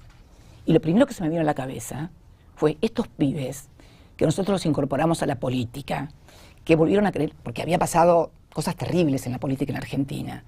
El alfonsinismo que supo incorporar tantos jóvenes de clase media con tanta ilusión, el alfonsinismo, somos la vida, somos la paz, y después pasó lo que pasó. Fue la explosión de que ya nadie creía en la política. Y yo te digo sinceramente, más allá de lo que te dije recién, de la deuda, de los millones de puestos de trabajo, de las empresas, de la inclusión social, si tengo que elegir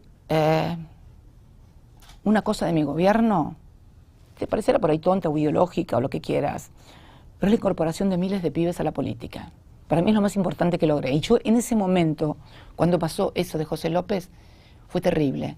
Porque yo pensé en ellos. En los primeros que pensé fue en esos pibes. ¿Qué piensan esos pibes que ven esto? Y que se tatúan mi imagen, la de Néstor, o no fue magia en los brazos. ¿Vos sabés lo que es conmover a esa juventud? Y yo también me siento conmovida con ellos. Y para mí fue muy fuerte. Creo que lo odié en ese momento, José López. Como pocas cosas he odiado en mi vida. Si te lo tengo que decir, lo odié. ¿Me puedes dar un poco de agua? Sí, claro, por supuesto.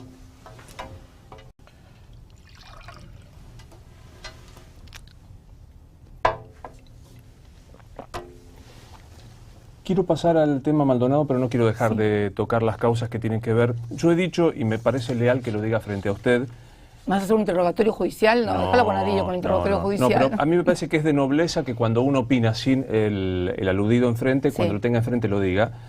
Dije que su gobierno fue el que más cantidad de causas de corrupción en la historia argentina han tenido. Tengo las cifras de la Cámara de Apelaciones. Son 2061. Ah, bueno, sí, pero sí han procesado hasta ordenanzas, Luis. Te cuento que el otro día me contaban... Perdóname. El otro día me contaban en el Instituto del Cine, en el Inca, habían procesado hasta el chofer del que manejaba el auto. Se robaron hasta los proyectores, doctora. Sí, se robaron los proyectores. Bueno, mira, si hay una función que se robó los proyectores, que vayan y lo metan preso en todo caso, pero me parece que decir esta frase que vos decís, se robaron todo, y también te agradezco que me la digas, se robaron todo, y los que blanquean plata negra son otros. Perdón, déjame terminar la idea. Claro. Se robaron todo y mientras se robaban todo, crecía la economía, había préstamos, había inclusión social, había trabajo, había nuevas empresas. ¿Cómo hacíamos para hacer todas esas cosas, fundir el país y que al mismo tiempo, o vaciar el país y que al mismo tiempo pasara todo esto? ¿Vos te das cuenta que hay una inconsistencia entre lo que se dice, más allá de que, ojo, yo no quiero defender quiero que esto quede claro, no quiero defender a ningún funcionario que haya cometido ningún delito, en absoluto, pero a partir de hechos, querer generalizar y decir que un gobierno es corrupto, no, eso no es justo. No es justo porque no fue así. A mí me parece a mí que el saldo de 12 años y medio, con todo lo que se hizo y se construyó en este país, en materia de inclusión social, te vuelvo a repetir, de actividad económica, de desendeudamiento, de ciencia y tecnología, de satélites, de energía nuclear, en fin, el saldo sea este, me parece que lo que se quiere invalidar fundamentalmente es un gobierno, más que una lucha contra la corrupción. Porque además, te vuelvo a repetir, y no es que quiera comparar con lo que es ahora, pero no me parece, ¿sabés qué pasa? No me parece honesto, no me parece coherente plantarse como adalid de la lucha contra la corrupción e ignorar lo que está pasando, porque entonces pienso que no es una lucha contra la corrupción, es estigmatizar a un gobierno, no porque hubo 2, 3, 4, 5 o 20 funcionarios corruptos, sino porque lo que se está invalidando en definitiva, son las políticas de ese gobierno. ¿Qué es lo que está pasando en Brasil? Te aclaro que no es ninguna originalidad en la Argentina. Pasa también en la Argentina. Es una estrategia regional. Me sorprende, si me permite regional. la valoración de esta charla, que yo le ofrezco una pregunta respecto de Cristóbal López. Por eso, de Cristóbal López y Lázaro Báez, y usted me contesta con Nicky Caputo y con pero es que no te contesto lo que me preguntaste y te digo que por qué no es en la misma, si el criterio es que es corrupción porque es un funcionario del Estado que le alquila algo a un contratista, ¿por qué no aplican el mismo criterio cuando pasa en el otro lado con cosas mucho más graves? Entonces reconoce que pasa esto. No.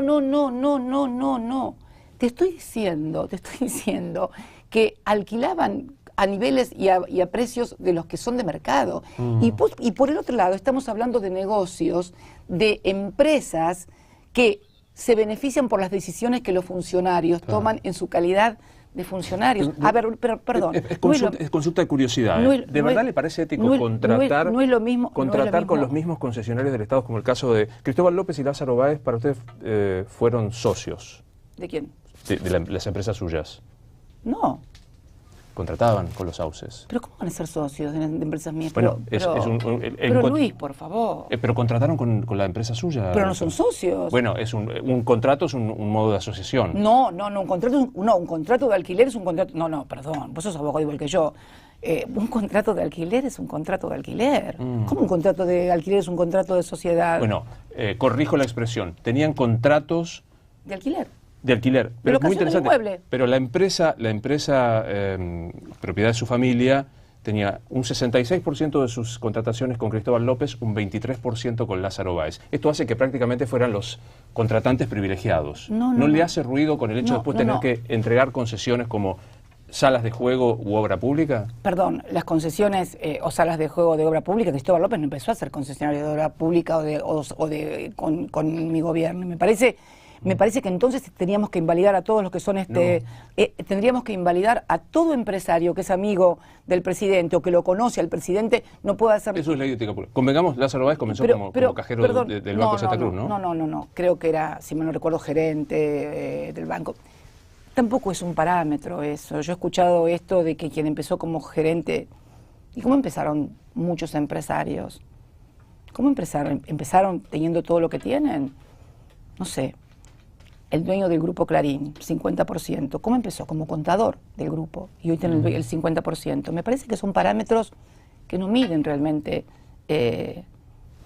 y no dan cuenta de la realidad. Esto es lo que me parece, sinceramente. Hay muchísimo más de la obra, pero quiero avanzar sobre el tema Maldonado. Hay muchísima más de de Maldonado no podemos hablar porque no estamos con este tema y la verdad que es un tema que es muy fuerte y muy conmocionante, el de Maldonado. Muy conmocionante. ¿Puedo preguntarle? Me parece que un jefe de Estado y una mujer de derecho que se compromete por la búsqueda de una persona desaparecida, en donde presumiblemente el Estado está involucrado, yo creo que ante la duda uno debe pensar, como lo ha hecho el juez, en una desaparición forzada. Creo que es una Hoy los familiares, lástima que vos penses así, porque los familiares no piensan lo mismo. Y me parece que tienen más derecho a pensar otra cosa los familiares que vos. Y hoy los familiares recusaron al juez Otranto por manifiesta parcialidad en la investigación. No, es que yo creo que es... pero la carátula de desaparición forzada es claramente la que corresponde por la ley. O sea, hay presuntamente la Gendarmería, corresponde que el Estado sea a cargo de dar la explicación y la investigación. A esto me refería. Creo que el juez, si le interesa al juez Otranto, me parece que ha actuado muy mal, francamente. Su compromiso, digamos, habrá escuchado que se preguntó por qué la doctora Kirchner se ha comprometido tanto con el caso Maldonado y no con otros casos como Jorge Julio López. ¿Cómo que nos comprometimos como Jorge Julio López? En la búsqueda pública. Perdón, Luis. El hijo de Julio López estuvo en La Plata el día que hicimos el acto pasado de Unidad Ciudadana. ¿A usted le parece que alguien puede tener un compromiso más grande con la víctima que el hijo? ¿Usted No, cree que no hay modo. Bueno, no hay modo, ¿no? Bueno, el hijo de Julio López estuvo en el acto de Unidad Ciudadana el día miércoles en Atenas, en La Plata, y reconoce, ¿y sabe qué? Y reconoce públicamente que Néstor lo recibió en reiteradísimas oportunidades.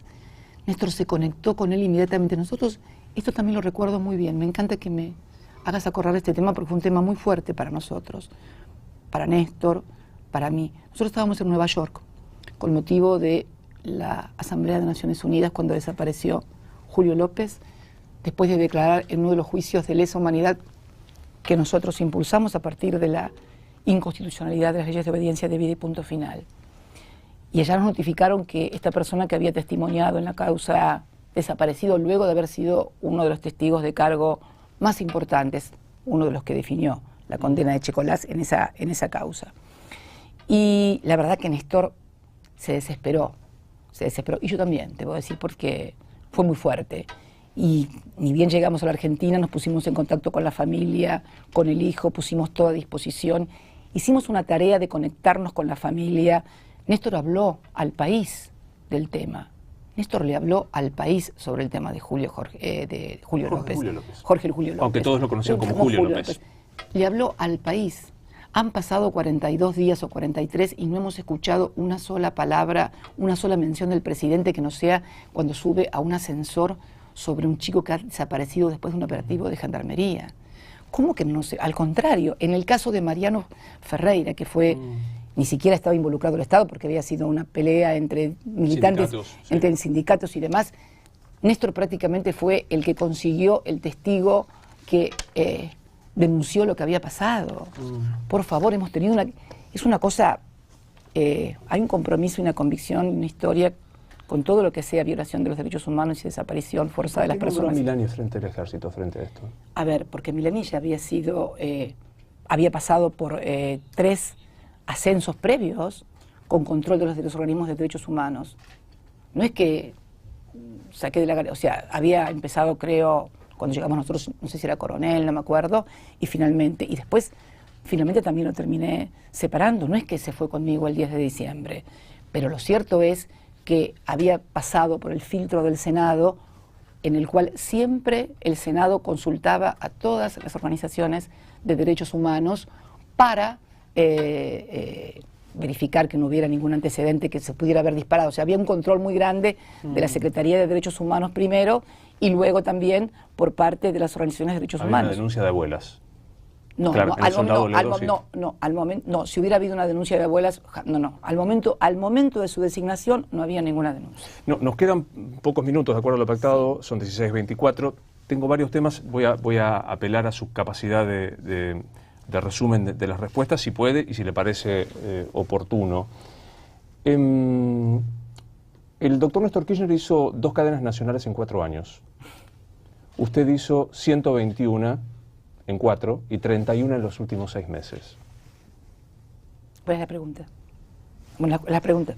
De acuerdo a la ley, las cadenas, de acuerdo al artículo 75 de la cadena, son casos graves, excepcionales o de trascendencia nacional. ¿Hubo 124 hechos trascendentes, graves y 31 en los últimos 6 meses? Trascendentes, sí. Me parece que la cadena nacional es un instrumento que un presidente puede y debe usar cuando la información de la gestión de gobierno es absolutamente ocultada por todo o por gran parte del aparato mediático, hegemónico. A ver, la otra vez charlando con el dueño de un importante diario que no es precisamente simpatizante nuestro, yo le decía, ustedes nunca pusieron la inauguración, por ejemplo, en la tapa de una obra grande nuestra, de una central nuclear o de lo que fuera, y los he visto publicitar render, ¿sabes lo que es el render, viste? Cuando se pone... La simulación. La simulación de una obra que se iba a proyectar del actual gobierno.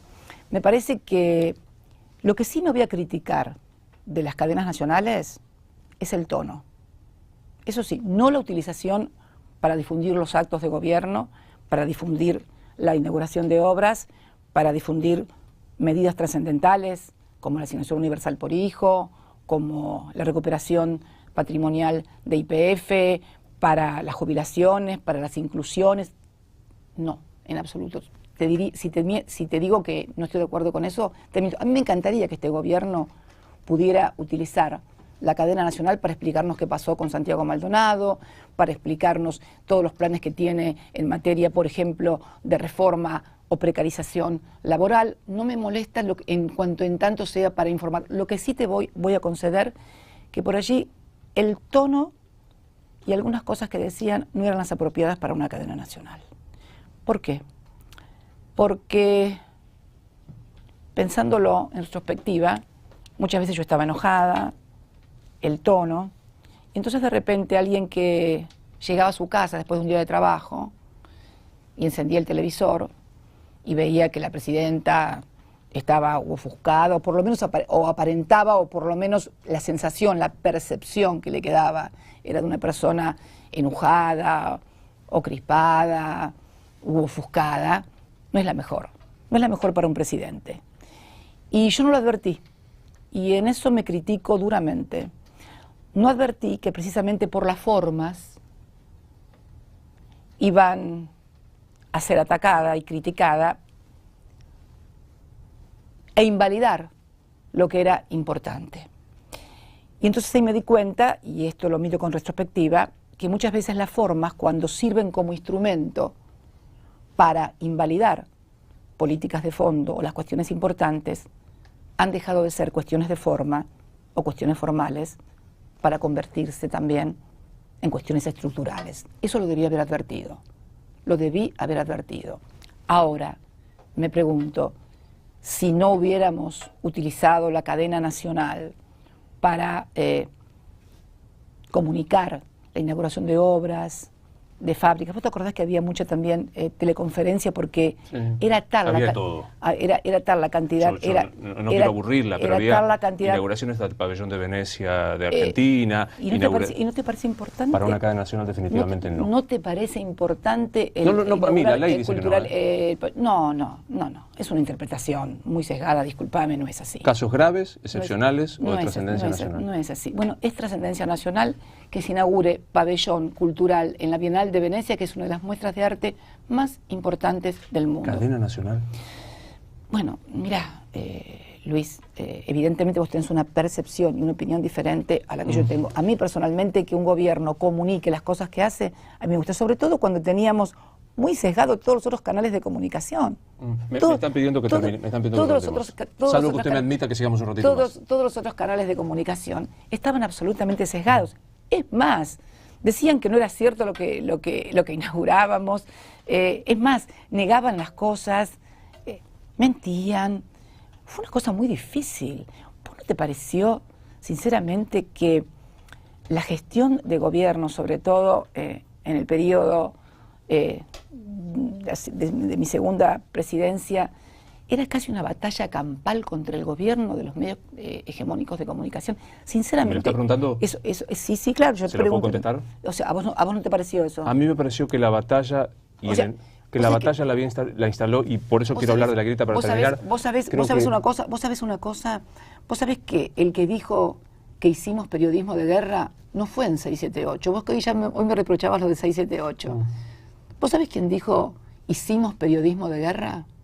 Uno de los editorialistas de Clarín. Bien. Blanc, si la memoria no me falla. Hubo periodismo de guerra. ¿Le puedo decir algo, doctor? Y quiero hablar de la grieta porque están pidiendo que... Sí. En su gobierno se pusieron afiches de periodistas muy conocidos en Plaza de Mayo y se invitaba desde organizaciones partidarias... No, en su gobierno no, perdón. A ver, en mi gobierno no. No te voy a... No, eso no. Si esto pasó durante la gestión de su gobierno. No digo que lo alentó el gobierno. No, perdón. En su gobierno parece que el gobierno hubiera salido a pegar afiches. No. En mi gobierno, perdón. En mi gobierno... En el periodo... Perdón, Luis. En mi gobierno hubo una libertad absoluta en la República Argentina. En mi gobierno se podía pegar afiches contra un periodista y se podía pegar afiches o poner que yo era la yegua, puta o montonera. ¿O no los viste esos carteles? Sí, claro que sí. Bueno. Y tengo la tranquilidad de conciencia de haberlos condenado. Bueno, y también fueron durante mi gobierno. Así que no digas en mi gobierno como si yo hubiera sido la que fui a pegar los carteles contra los periodistas. No, es cierto, porque también vi, pero había organizaciones cercanas al gobierno que en mi estaban gobierno, allí. perdón, Luis, en mi gobierno también vi carteles pintados de puta, yegua y montonera. También vi en las movilizaciones a Plaza de Mayo que me mostraban colgada, ahorcada.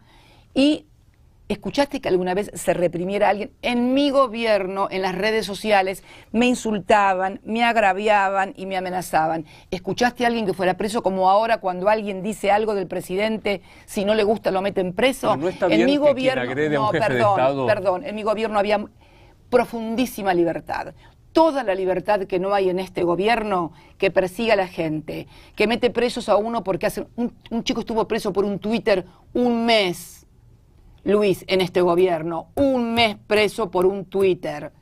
¿Qué tendría que haber hecho yo? Por favor, perdón. Separemos a Cristina Fernández de Kirchner. No separemos a Cristina Fernández. Sí, pero separemos a Cristina Fernández de Kirchner con Mauricio Macri. ¿Le parece que se puede insultar a un presidente? Perdón. Mira, si alguien quiere insultar a un presidente, sí puede insultarlo. Eso es la libertad también. Sí, puede insultar. A mí me insultaban. A mí me llegaron a decirme que era mentira que mi marido estaba muerto adentro del cajón. Sí, lo dijeron. Cualquier cosa dijeron de nosotros, de mí. Cualquier cosa. Y sí, eso es la libertad y eso es la democracia. Que cualquiera pueda decir lo que quiere, en tanto y en cuanto no quiera dañarlo físicamente o no provoque un daño patrimonial. Sí, pueden hacerlo. Eso es la democracia. Es poder decir, no me gusta el presidente. Puede decir, sí, la presidenta es una yegua, es una puta, es montonera. Sí, eso es la libertad, eso es la democracia. Lo que estamos viviendo ahora, donde alguien que pinta una pared se lo llevan arrastrando, donde lo que yo vi en la última movilización de Ni Una Menos, se llevaban arrastrando a las mujeres porque no le gustaba que habían pintado o salieron a cazar gente, eso no me gusta. Eso no es democracia, eso no es libertad. Y en un país donde la gente no pueda pintar una pared, yo no quiero vivir. Si tengo que pedir permiso para pintar una pared, aunque no me guste que las paredes pintadas, yo nunca salí a pintar paredes. Pero si alguien quiere pintar una pared, no me parece que haya que llevarlo preso porque pinta una pared. En todo caso, obligarlo después a que te la pinte de vuelta y te la deje como está, pero no lo lleves preso. No podemos tener gente presa como pasó el otro día cuando una persona internada en un hospicio, loca, la hermana del vocero presidencial, la procesaron y se la llevaron presa. La ministra de Seguridad, esta que tenemos. Por favor, yo no quiero vivir en un país así, no quiero vivir en un país donde hay una movilización y donde después desaparece gente, no quiero vivir en un país donde un funcionario como Monosetti dice por una radio y los vamos a meter presos, hagan lo que hagan, y los vamos a judicializar si van al juzgado, y los vamos a meter presos. Yo no quiero eso. No quiero vivir en un país donde un funcionario me amenaza que si hago algo que él no está de acuerdo o no le gusta, me mete presa. No quiero vivir, ni yo, ni mis hijos, ni mis nietos. Si vos querés vivir, me parece muy bien. Yo no. Y esto es lo que está pasando hoy en la República Argentina. Se está restringiendo la libertad. La gente tiene miedo. La gente tiene miedo. Se arman causas, se persigue gente. Se considera que alguien que dice que el presidente tal cosa merece ser metido preso. Un pibe estuvo un mes por un Twitter preso. A mí me han insultado en todas las redes, pero barbaridades todavía se siguen haciendo. Todavía se siguen haciendo. Y se hacían cuando era presidenta. ¿Vos escuchaste que yo alguna vez reprochara a alguien las cosas que me decían? Y yo también tengo hijos, y tengo nietos, y tengo sentimientos. Entonces me parece, yo no quiero vivir en un país así. Sí, prefiero vivir en un país como el mío, donde un opositor mío se paraba frente a mí y me decía yegua, puta o montonera. No quiero vivir en este país donde no puedo ni siquiera mirarlo a Macri, porque me ponen una valla y no puedo ni llegar. No me gusta vivir en este país así. Sinceramente, no me gusta. Disculpame el tono, por ahí me puse media fervosamente. En absoluto, en absoluto. Yo quiero vivir en un país que se respete la ley. Y un respeto completo. Un país en donde hacer un piquete sin ningún motivo... Mira, te voy a decir algo sobre eso, los piquetes. El otro día escuché...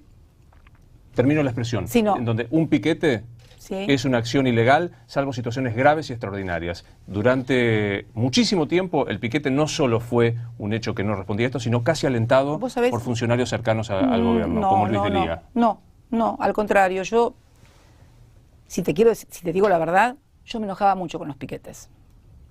¿Está diciendo en serio? ¿Cómo? ¿Pero cómo? Pero si los mayores piquetes yo los sufrí de las patronales rurales.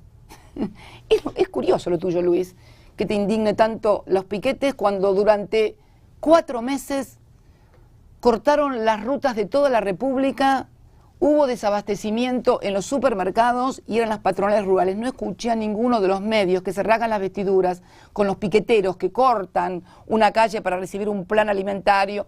Y no comparto eso, ¿te aclaro? Si me decís si comparto el corte de calles, no, a mí me molesta.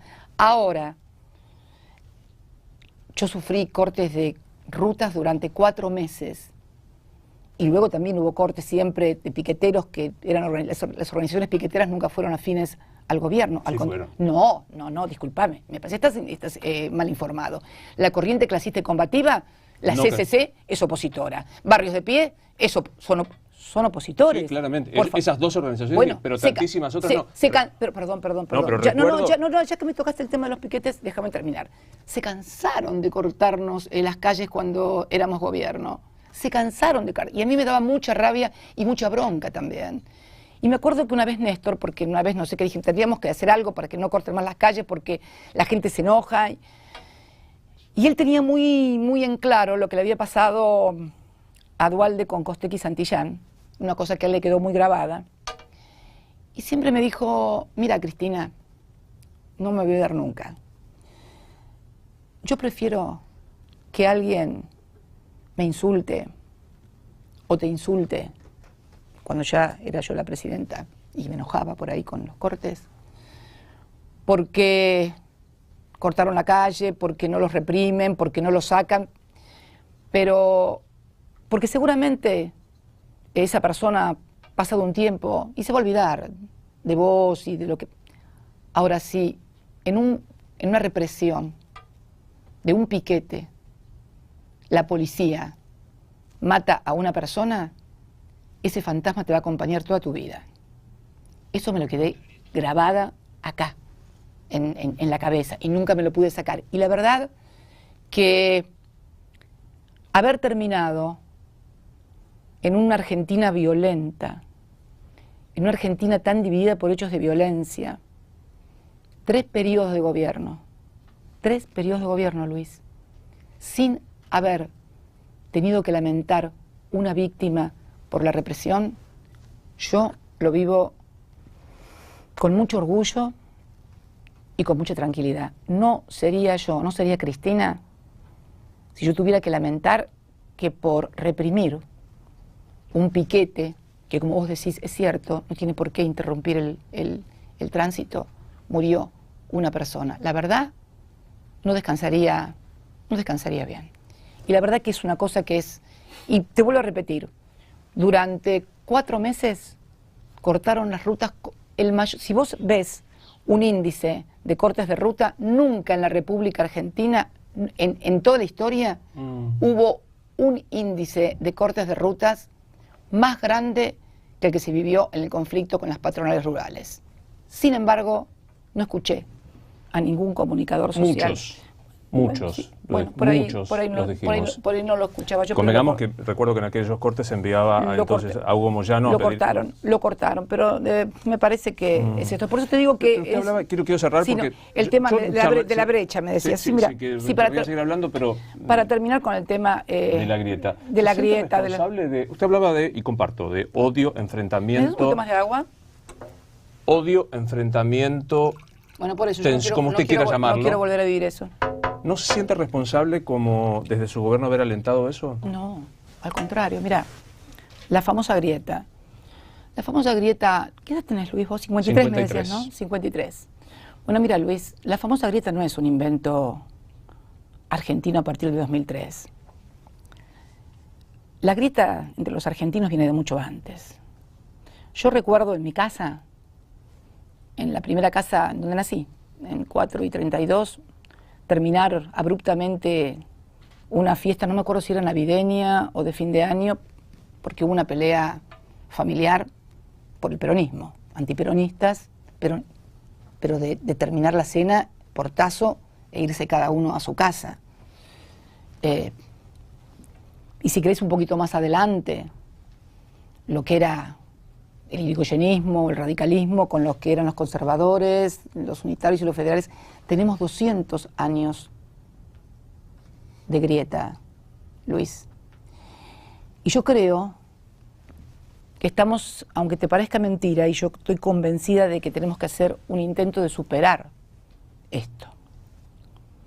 Porque son 200 años de frustraciones. La grieta no es que se pelean porque uno es kirchnerista, el otro es macrista. No, no, porque hay dos modelos de sociedad y de país.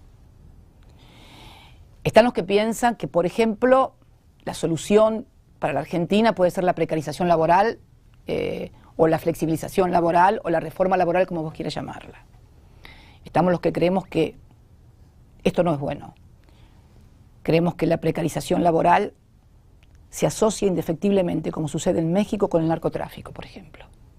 Cuando vos tenés una sociedad absolutamente precarizada en materia laboral y en materia salarial, es pasto para el narcotráfico. ¿Por qué? Porque el narcotráfico dispone de sumas siderales millonarias, y si yo tengo que ofrecerle a un pibe un laburo de 12 horas por 5 mangos, viene el otro y le ofrece cualquier cosa por 2 horas de trabajo a la semana. Rosario, sé de lo que está hablando. Entonces, tenemos que tener en claro una cosa.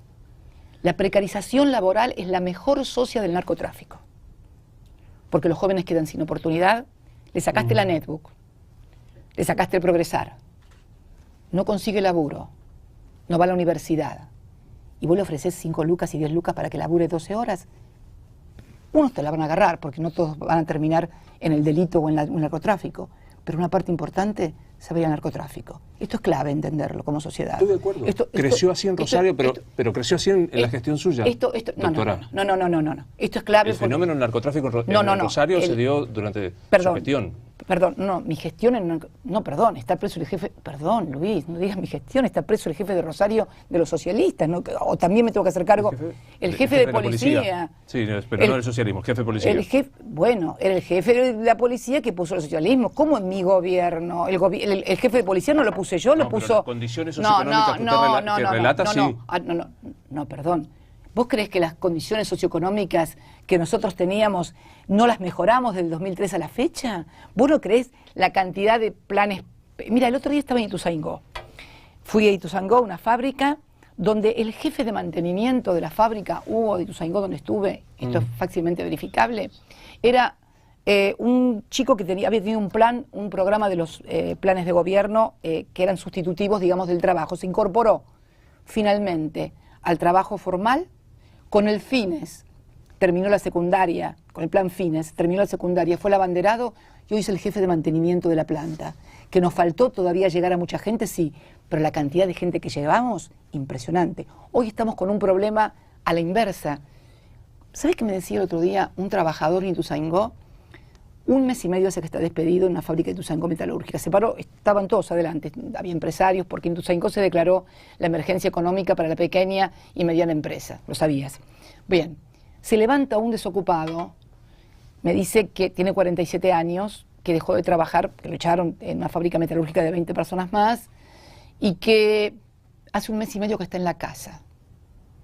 Hace 1 mes que estoy en mi casa y me dice, y yo quiero volver a tener los problemas que tenía cuando tomaba el colectivo. Pues es que me impactó porque, mira lo que me dice, yo quiero volver a tener los problemas que tenía cuando tomaba el colectivo. ¿Sabes qué es eso? Es entender que hay una sociedad que siempre va a ser problemática, que siempre va a haber problemas, pero que el trabajo, y si es bien remunerado, es el mejor organizador social. Sí, la menor duda. No hay mejor. Quiero que hable de la grieta para terminar. Y la grieta, déjeme decirle una referencia. La grieta, sí. Porque me da mucha curiosidad. Si fuera cierto esto que usted plantea de un estado de bienestar masivo... No, déjeme terminar la pregunta y corríjame. Si fuera cierto, ¿por qué pidieron las elecciones? Y yo te lo dije antes, porque mintieron en todo lo que iban a hacer y no hicieron y prometieron. ¿Vos creés? Pero es tan ingenua la gente que no se va a creer. La gente... No hay nada autocrítica de decir... Sí, por supuesto. Escúchame, la gente siempre aspira al cambio, siempre es positivo. La gente pensaba que no iba a tener que pagar ganancias. Fueron muchísimos los votos que no nos votaron de obreros asalariados por el tema de ganancias. Era una de las críticas más grandes que teníamos, pero me lo decían los compañeros, lo decían los dirigentes sindicales, y yo respondía, ¿Saben cuál es el problema? El día de mañana no van a tener problemas con el impuesto a las ganancias. El día de mañana van a tener problemas cuando los despidan. Y esto pasó. Y no es que yo sea, y no es que yo sea una profetisa de apocalipsis. Me daba cuenta de cuál era el tema. Hablamos de la grieta. Y el tema de la grieta. La grieta no viene de ahora, Luis. Viene del fondo de la historia. Viene de dos modelos de país. Estamos hablando de precarización laboral, de los que opinan que bueno, que no, que la universidad no es para todos, que por qué tiene que haber alguien jubilado si no hizo todos los aportes y entonces no tiene en cuenta si lo habían despedido, si el patrón no había hecho los aportes, si fue el sujeto de las privatizaciones. Me parece que estamos en el momento en que vamos a tener que hacer un análisis público, no debate, porque el debate siempre alguien pierde o gana. Me parece que hay que hacer un diálogo público, nacional, y significar qué es el modelo de país que queremos. Porque yo lo que estoy segura es que con este modelo de enfrentamiento, de no discutir el fondo y discutir las formas, de que pasa lo que pasa con Santiago Maldonado y una parte cree que es un ataque al gobierno y otra... No se puede seguir viviendo así. Es necesario hacer un diálogo público. ¿Y por qué público? Porque la gente tiene que conocer el diálogo entre los dirigentes. Yo estoy dispuesta a hacer ese diálogo. Y estoy dispuesta también con quien sea, por supuesto. Y si el presidente va a ser presidente hasta el 2019, las cosas no pueden esperar hasta el 2019. ¿A usted le parece que la situación económica, el nivel de endeudamiento, el nivel de la bicicleta financiera, que tenemos deudas en LEVAC, que tenemos que agregarle un número y 12 ceros? ¿Cuánto aguanta esto? Perdóname, ¿cuánto aguanta, Luis, la apertura indiscriminada de importaciones? ¿Cuánto aguanta seguir despidiendo gente? ¿Cuánto aguanta esta pérdida de poder adquisitivo que la gente no le alcanza ni para pagar las tarifas ni los salarios? ¿Cuánto aguanta seguir aumentando las tarifas? Tenemos que ponernos a discutir en serio qué es lo que va a hacer, por qué él va a hacer, porque él va a hacer, porque él es presidente hasta el 2019. Pero, doctora, entonces digo, perdón, entonces, mirá, es más, te digo, ¿vos te acordás que hubo una gran discusión con que si correspondía que fuera a la Casa de Gobierno, a la Casa de Gobierno del traspaso del mando, la banda, que esto y que lo otro? Yo sostenía y sigo sosteniendo que yo debía haberle puesto la banda en el Congreso, cuando el presidente dirige el mensaje al país. ¿Por qué, Luis? Porque él adquiere la calidad de presidente y yo de expresidenta en el preciso instante, el que presta juramento y se sienta como presidente frente a la Asamblea Legislativa para hablar. Yo decía, yo le hablé con él, digo, voy y te pongo la banda y te entrego el bastón en el Congreso. Es que para mí era eso y sigue siendo eso. Él me dijo que sí primero y después no sé qué pasó, que volvió con la idea de que yo tenía que ir a la tarde a la Casa de Gobierno. Y yo no pude hacerle entender que a la tarde yo ya no era más la presidenta. Yo había dejado de ser la presidenta en el preciso instante que él jura frente a la Asamblea Legislativa, presta juramento de ley y se sienta y habla como presidente. Yo no podía ir a la tarde, ya había dejado... Bueno, si alguien se ofendió, si el presidente se ofendió porque le parecía que igualmente, no siendo presidente, tenía que ir a ponerle la banda a la tarde, cuando yo decía que tenía, mirá las cosas que estamos discutiendo, que se tenía que poner a la mañana, bueno, pido disculpas. Si él pensó que yo tenía que ir a la tarde, cuando yo no era presidenta, a ponerle la banda, pido disculpas. Pero no podemos seguir discutiendo las formas y no discutir lo que está pasando. En serio que la situación económica y social es grave y el gobierno está preparando un gran ajuste para después de las elecciones, que va a ser fatal. Pero no va a ser fatal únicamente para la gente. Va a ser también fatal para el propio gobierno, que tiene que seguir gobernando hasta el año 2019 y hacerlo de la mejor manera posible. Y además, ¿sabes qué? También, Luis, tengo mucho temor y te lo tengo que decir, tengo mucho temor que con el espíritu de que nadie puede decir nada, de que nadie puede opinar nada. No es mucho. De que, no. Yo escuché al presidente tratar de mafiosos a los jueces laborales. ¿Cómo vas a tratar de mafiosos a los jueces laborales o a los abogados laboralistas? Me parece un disparate. Me parece que esto de invalidar al que no piensa diferente es malo en serio. Es malo para el que lo hace y es malo para el que lo sufre. ¿Usted nunca lo hizo? Y es malo para la sociedad. Invalidar... ¿Vos me escuchaste alguna vez dirigirme de esa manera a alguien por no pensar diferente? No. No. ¿Se acuerda cuando le dijo a los jueces que con una cautelar se creía que gobernaban y dijo que esos jueces... No, discúlpame. Una cosa es decir, no compartir una medida, pero otra cosa es que yo no traté de mafiosos a los que hacen una cautelar. No, ni a los abogados, ni decir que la procuradora fiscal o que una persona que no me gusta es un delincuente, pero jamás. No, yo creo que también es producto de que es la primera vez que se da un gobierno donde los que gobiernan tienen una lógica que no es la de la política, la de la mediación política, de tratar de persuadir o convencer al otro. Cuando vos toda la vida has sido el patrón y el dueño de algo, te comportás también, tenés una conducta y un comportamiento de patrón y te irrita que cualquier persona te contradiga o quiera hacer algo distinto a lo que vos crees. Es natural. Gente que toda la vida ha sido dueña y patrón porque la vida lo colocó ahí como empresario, como patrón, y no es ningún... ¿En el caso suyo también? No es ningún... No. Yo he sido toda la vida una militante política. ¿Tu empresaria también es? No. He sido una militante política, por favor. O sea, a Dios lo que es de Dios y al César lo que es del César. Y hay mediación política. Y yo creo que acá lo que le falta al gobierno es mediación política. El entender que no todos pueden hacer ni decir lo que él quiera. Esto me parece que es central. Y entonces tengo mucho miedo que ante una agudización de la situación económica se ingrese en una fase autoritaria. Me preocupa mucho el desenlace de cómo el gobierno da una respuesta en definitiva a la familia, no a la ciudad. Mira, ya te estoy pidiendo una respuesta a la familia de Maldonado. Entonces creo que es importante que todos podamos colaborar en ese diálogo público y nacional acerca de qué queremos. ¿Vos querés la precarización? A ver, el gobierno quiere la flexibilización laboral para competir con Brasil. Yo creo que esto va a ser un terrible error. Primero porque nunca vamos a poder competir con Brasil en materia de flexibilización laboral. Yo creo que nuestra competencia... ¿Vos crees realmente, como lo ha dicho, que la industria nacional no es competitiva, que nos sirve, que es mejor abrir las importaciones? Estas son las cosas que tenemos. Yo estoy de este lado. Si vos me decís que hay una grieta, yo estoy al lado de la industria nacional.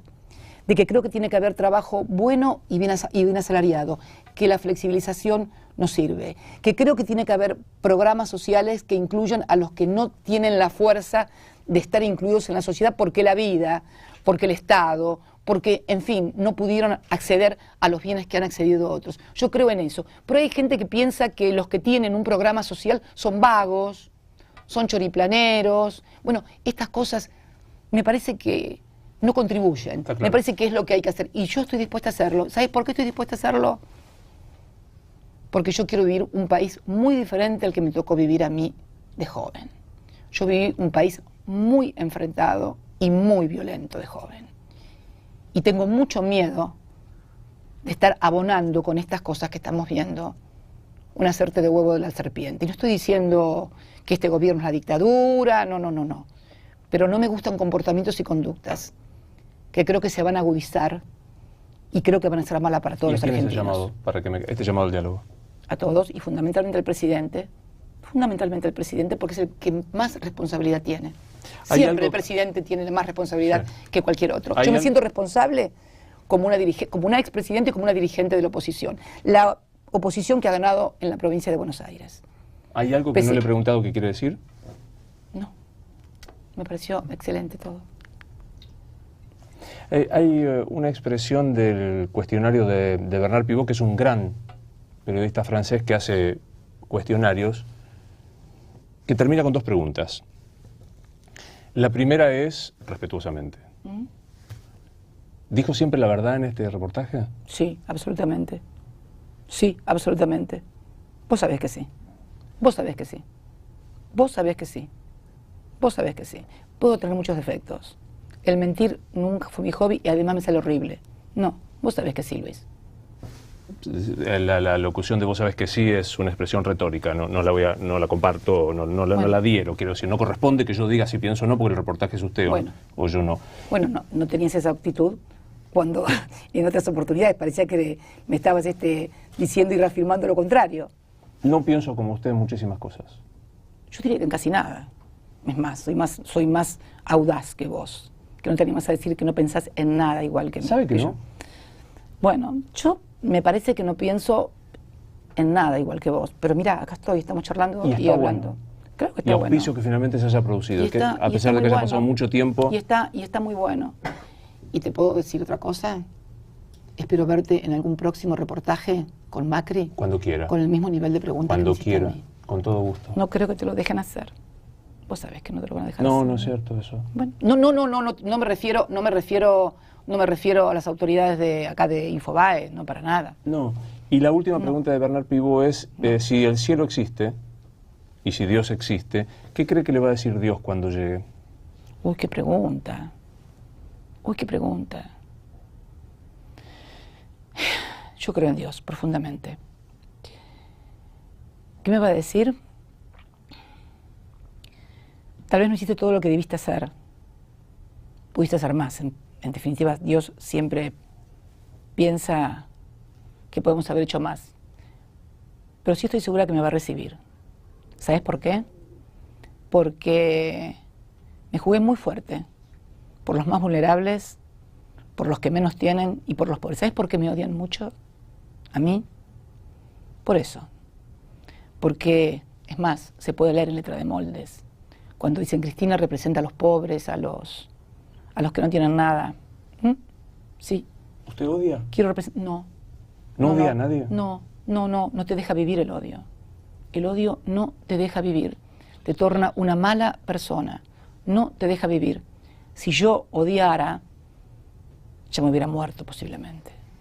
No podría vivir con tanto odio, con todas las cosas que me ha tocado vivir, sufrir, con el nivel de ataque virulento, no ya en lo político, sino en lo de género, en lo femenino. Me han atacado por ser mujer, decir cosas que tienen que ver con mi condición de género, no con mis decisiones como presidenta, o como militante, o como dirigente.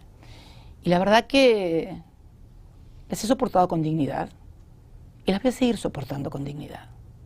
Porque, a ver, frente a lo que les pasó a otros en este país, que equivocados o no, cuando se equivocaron con su cuerpo, porque viste que los dirigentes políticos pueden equivocarse, pero cuando tienen equivocaciones las paga 30 muertos en la Plaza de Mayo el 19 o 20 de diciembre, o la pagan los desocupados, o la pagan los que no tienen acceso a los estudios, o los chicos que no llegan a la escuela.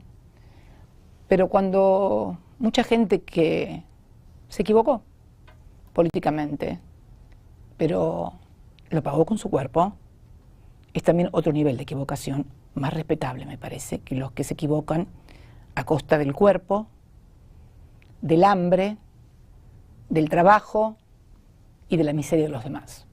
Yo nunca me equivoqué en eso. Gracias. Gracias a vos. Estamos en vivo en Infobae, son exactamente las 16:58.